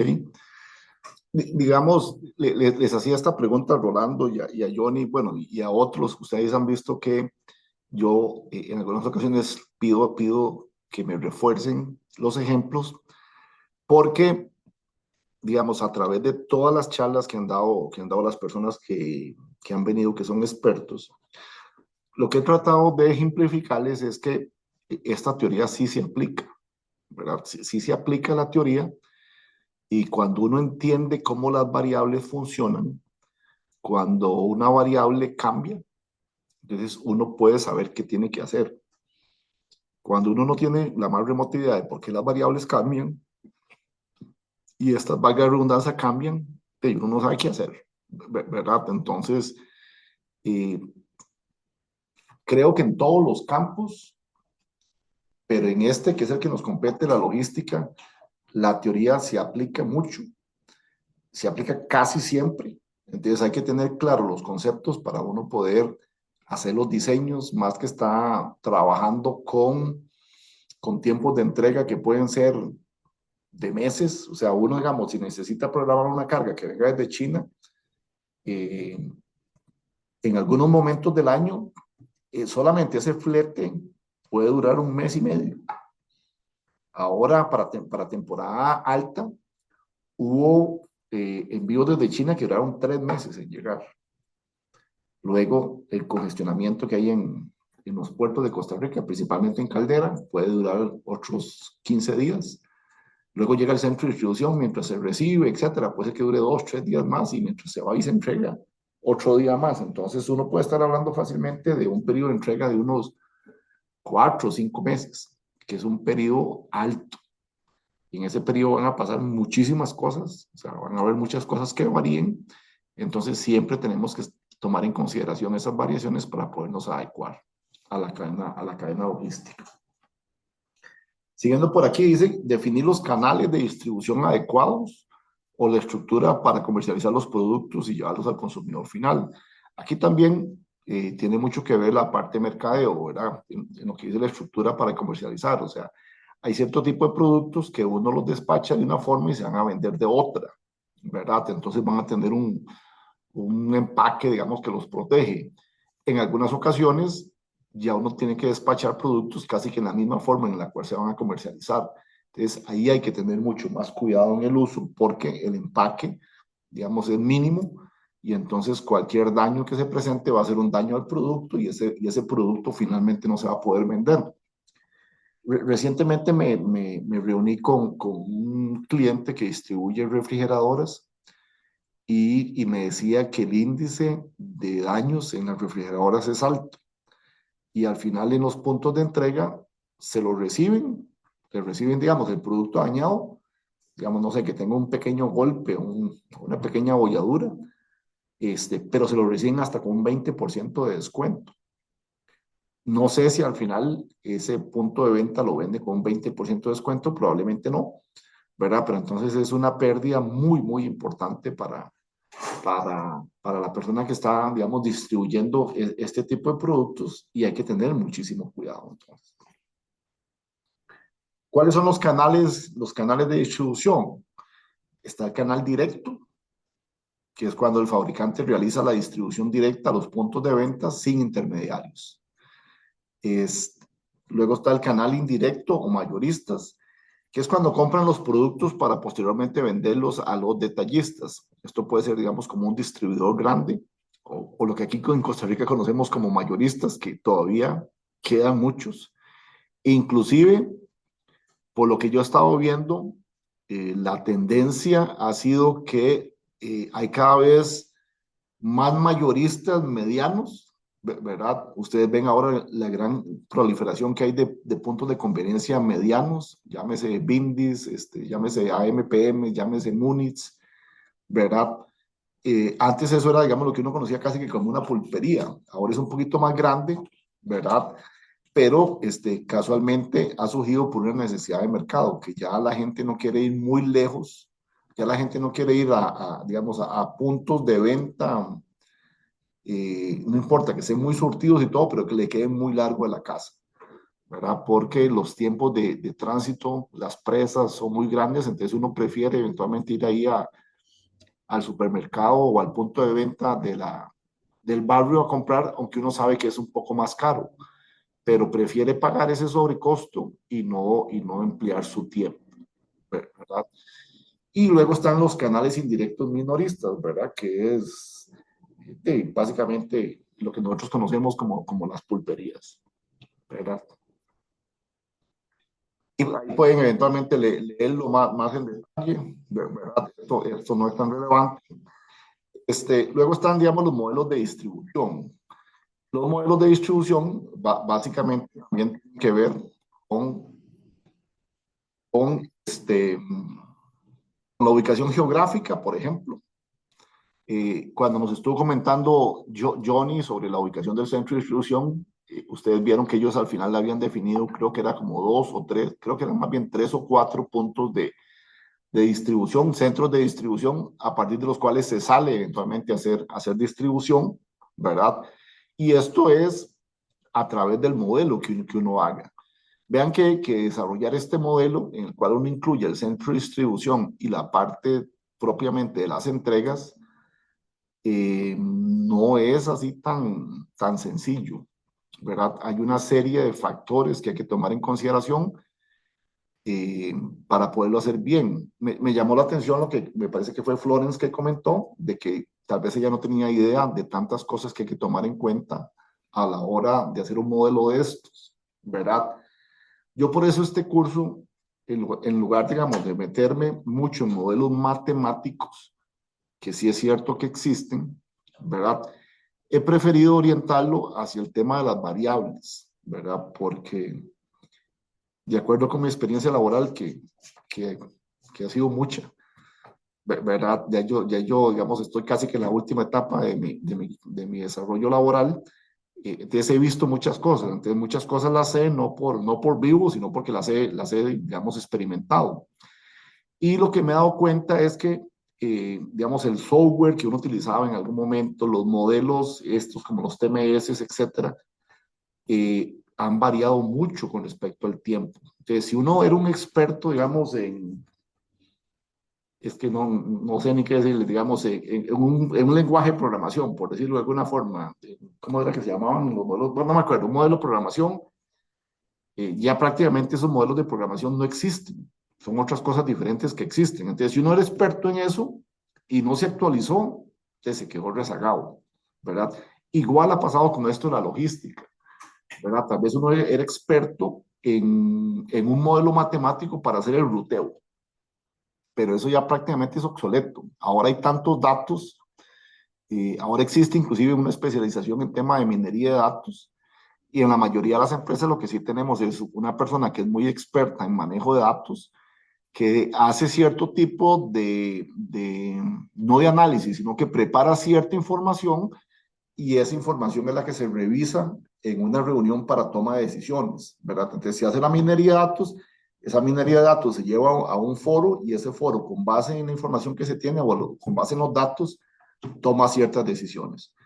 Desde mi punto de vista, ese es el modelo adecuado, que uno exista, que uno sepa que existan ciertos modelos matemáticos para hacer eso, pero que no necesariamente uno sea el experto en el modelo matemático, porque ese modelo matemático, con la velocidad que llevan las cosas, va a cambiar ahorita, y entonces uno se va a quedar obsoleto. Mientras que si uno entiende las variables sí se han mantenido en el tiempo, ¿verdad? Entonces si uno sabe que esto pasa por esto, y esto pasa por esto, no importa el modelo matemático que lo esté sustentando, ya me trabé la lengua, pero que digamos que esté de respaldo, al final eventualmente uno va a poder saber cómo reaccionar. Y ahí es donde radica un poco el tema de la experiencia y la toma de decisiones. La toma de decisiones usualmente va a tener un componente de datos y un componente de experiencia, ¿verdad? Y eso es lo que yo creo que ustedes tienen que ir desarrollando, ¿verdad? El conocimiento, como están haciendo ahora, y también eventualmente el involucramiento en la toma de decisiones para poder cada vez tomar mejores decisiones. Entonces, por ejemplo, lo que hablaba Johnny de la ubicación geográfica, el tamaño de mercado que se quiera abastecer. Ahora que hablaba Andrés, yo en un operador logístico que trabajaba en ese momento, cuando se abrió la telefonía celular acá en Costa Rica, tuve la oportunidad, y puedo decirlo abiertamente porque no tengo ninguna restricción, de hacer el modelo de distribución para Movistar, para Telefónica, ¿verdad? Estaba entrando hasta ahora la venta de celulares en Costa Rica, y entonces fue un boom, como decir, como de pasar de 0 a 100, digamos, como acelerar de 0 a 100 prácticamente como en un año, ¿verdad? Claro, uno tenía que tener claro de que eso no iba a ser para siempre, ¿verdad? Que iba a haber una aceleración muy fuerte al principio mientras se llenaba el mercado, y a partir de ahí venía una desaceleración hasta llegar a un punto en el cual ya se iba a seguir manteniendo de esa forma.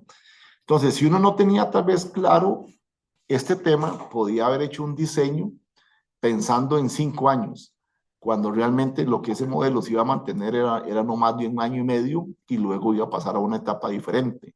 Entonces, ese tipo, digamos, de conocimiento, ese tipo de entendimiento del mercado es el que es importantísimo desarrollar uno.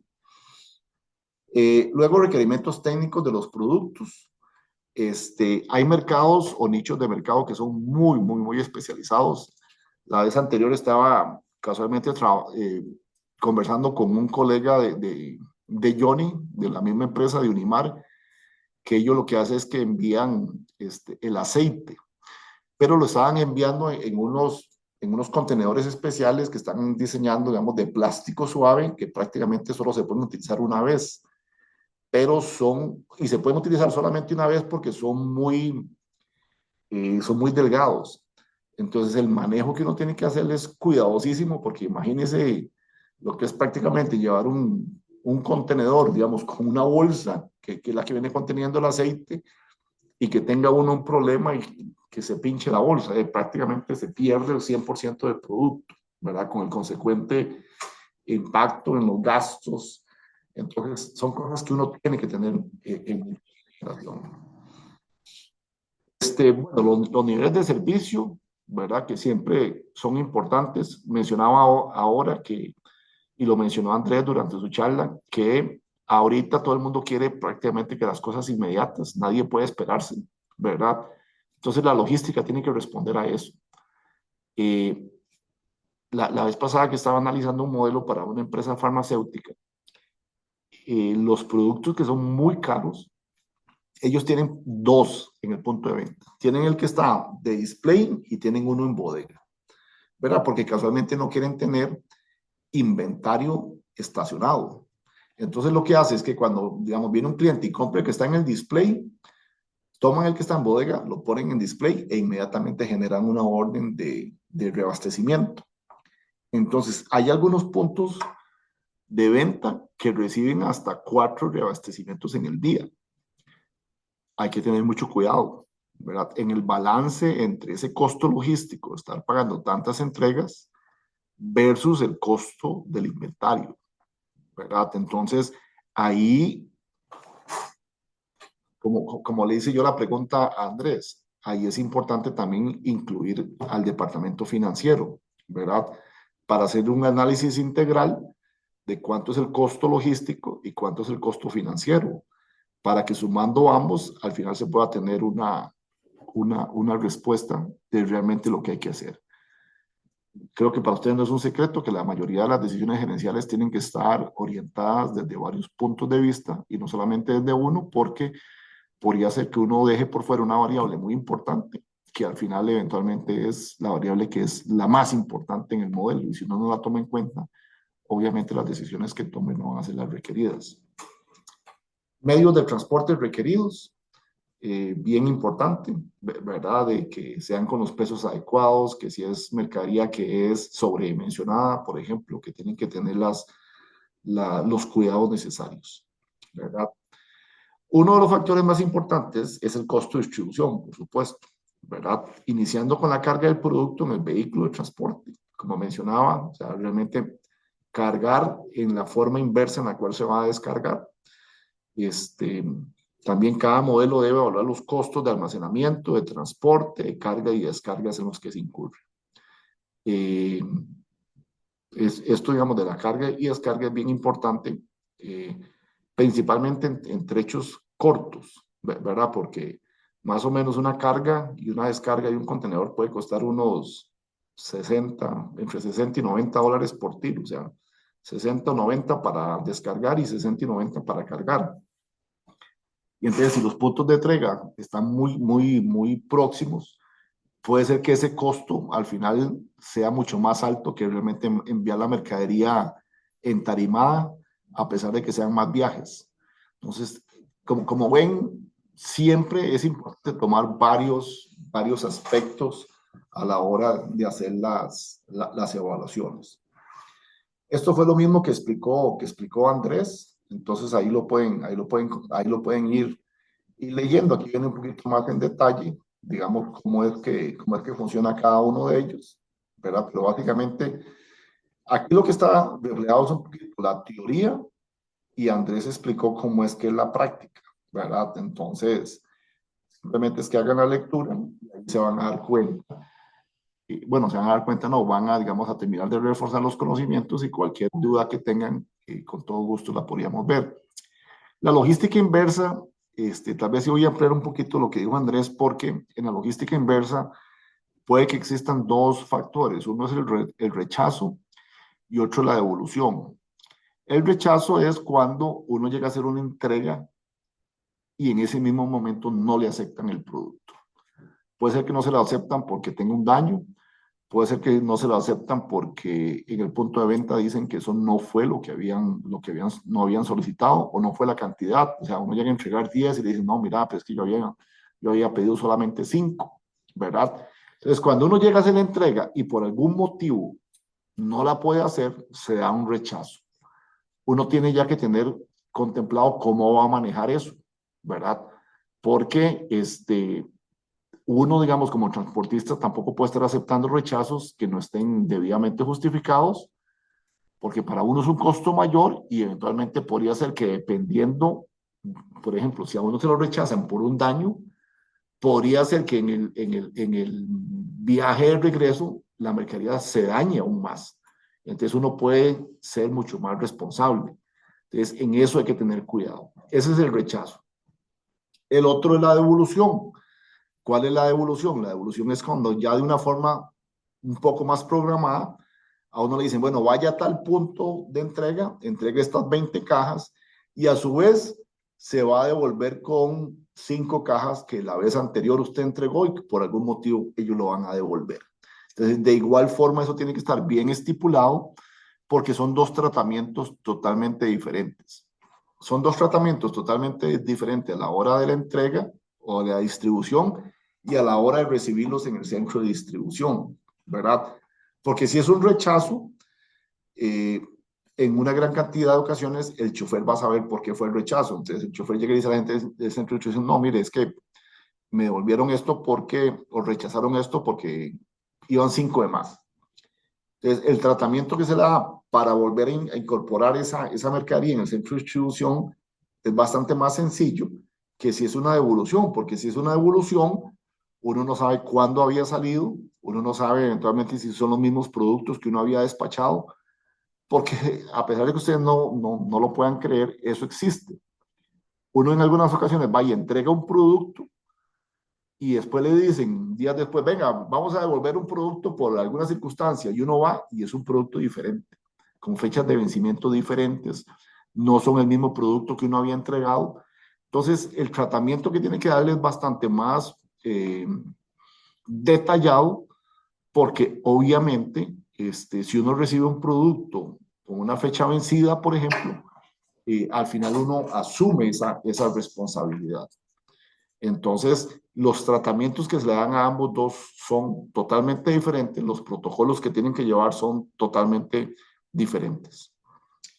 En algunas ocasiones, como dice aquí, podría ser que uno, la logística inversa la haga para el reciclaje de embalajes, perdón, o envases. Esto sí es bastante frecuente, ¿verdad? Principalmente en productos que uno entrega un poquito más a granel, como en estañones o estañones de plástico. Muchas veces uno llega, eso al final se traslada, digamos, o se transvasa a otro tipo de recipiente, y después uno tiene que ir a recoger esos envases. Y eso lo que permite es que eso se recicle y que sea, digamos, mucho más barato para todo el proceso, ¿verdad? Entonces, eso sí es algo que es bastante frecuente. El tema de residuos peligrosos no es tan frecuente, ¿verdad? Y eso sí va a requerir una logística mucho más especializada, ¿verdad? Aquí en Costa Rica, que yo sepa, son muy pocas las industrias que lo requieren, ¿verdad? Habrá sus excepciones, por supuesto que sí, pero por lo menos de lo que yo conozco no es tan frecuente. Aquí vienen, digamos, algunas de las causas que generan la necesidad de la implementación de la logística inversa. Algunas ya las hemos mencionado, ¿verdad? Mercadería que está en estado defectuoso, exceso sobre inventario, devoluciones, etcétera. Y algunos aspectos a considerar. Por ejemplo, que la nueva cadena, o sea, la que es la logística inversa, incluye un número de procesos inexistentes en la directa, ¿verdad? Como puede ser, por ejemplo, la revisión detallada a la hora de la entrega para que no acepte uno productos que no corresponden, que estén realmente en el empaque que debe ser, etcétera. ¿Verdad? Luego se debe decidir si la empresa debe realizar las distintas actividades con sus propios recursos o si por el contrario requerirá los servicios de un operador especializado. Eso en el caso de que usted mismo esté haciendo su distribución. Si usted la tiene tercerizada, eso sí lo puede negociar con el operador logístico, que ellos hagan directamente las entregas y directamente, digamos, las devoluciones también. Lo que son devoluciones en pequeñas cantidades tienden a representar costos más altos a integrarlo al sistema. Y eso creo que es bastante lógico, ¿verdad? No es lo mismo ir a entregar 100 cajas que después eventualmente traerse de vuelta una sola caja. El costo, digamos, del flete puede ser que sea el mismo, pero la cantidad, digamos, de unidades que usted lleva es bastante diferente, y entonces eso va a tener un impacto importante en el costo. En todo lo que son los modelos logísticos, esto lo he dicho un par de veces, pero lo voy a decir otro par de veces más, siempre hay que estar muy al tanto del tema del costo, ¿verdad? Los modelos varían mucho y de un momento para otro puede ser que haya una variable que tiene un cambio significativo y que si uno no le está dando seguimiento, puede empezar a distorsionarle totalmente las decisiones que uno había tomado en su negocio, en su modelo inicial. Algunos de los beneficios, ¿verdad? Mejora el rendimiento de los servicios, optimiza el inventario y la logística, porque realmente se van a tener en inventario las cantidades que realmente corresponden.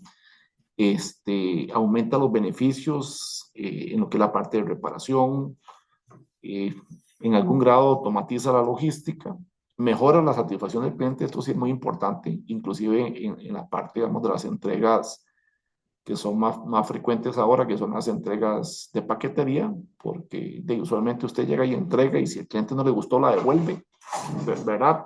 Eso aumenta la satisfacción del cliente y va a permitir que ese cliente haga la recompra, que es lo que usualmente se busca en este tipo de situaciones.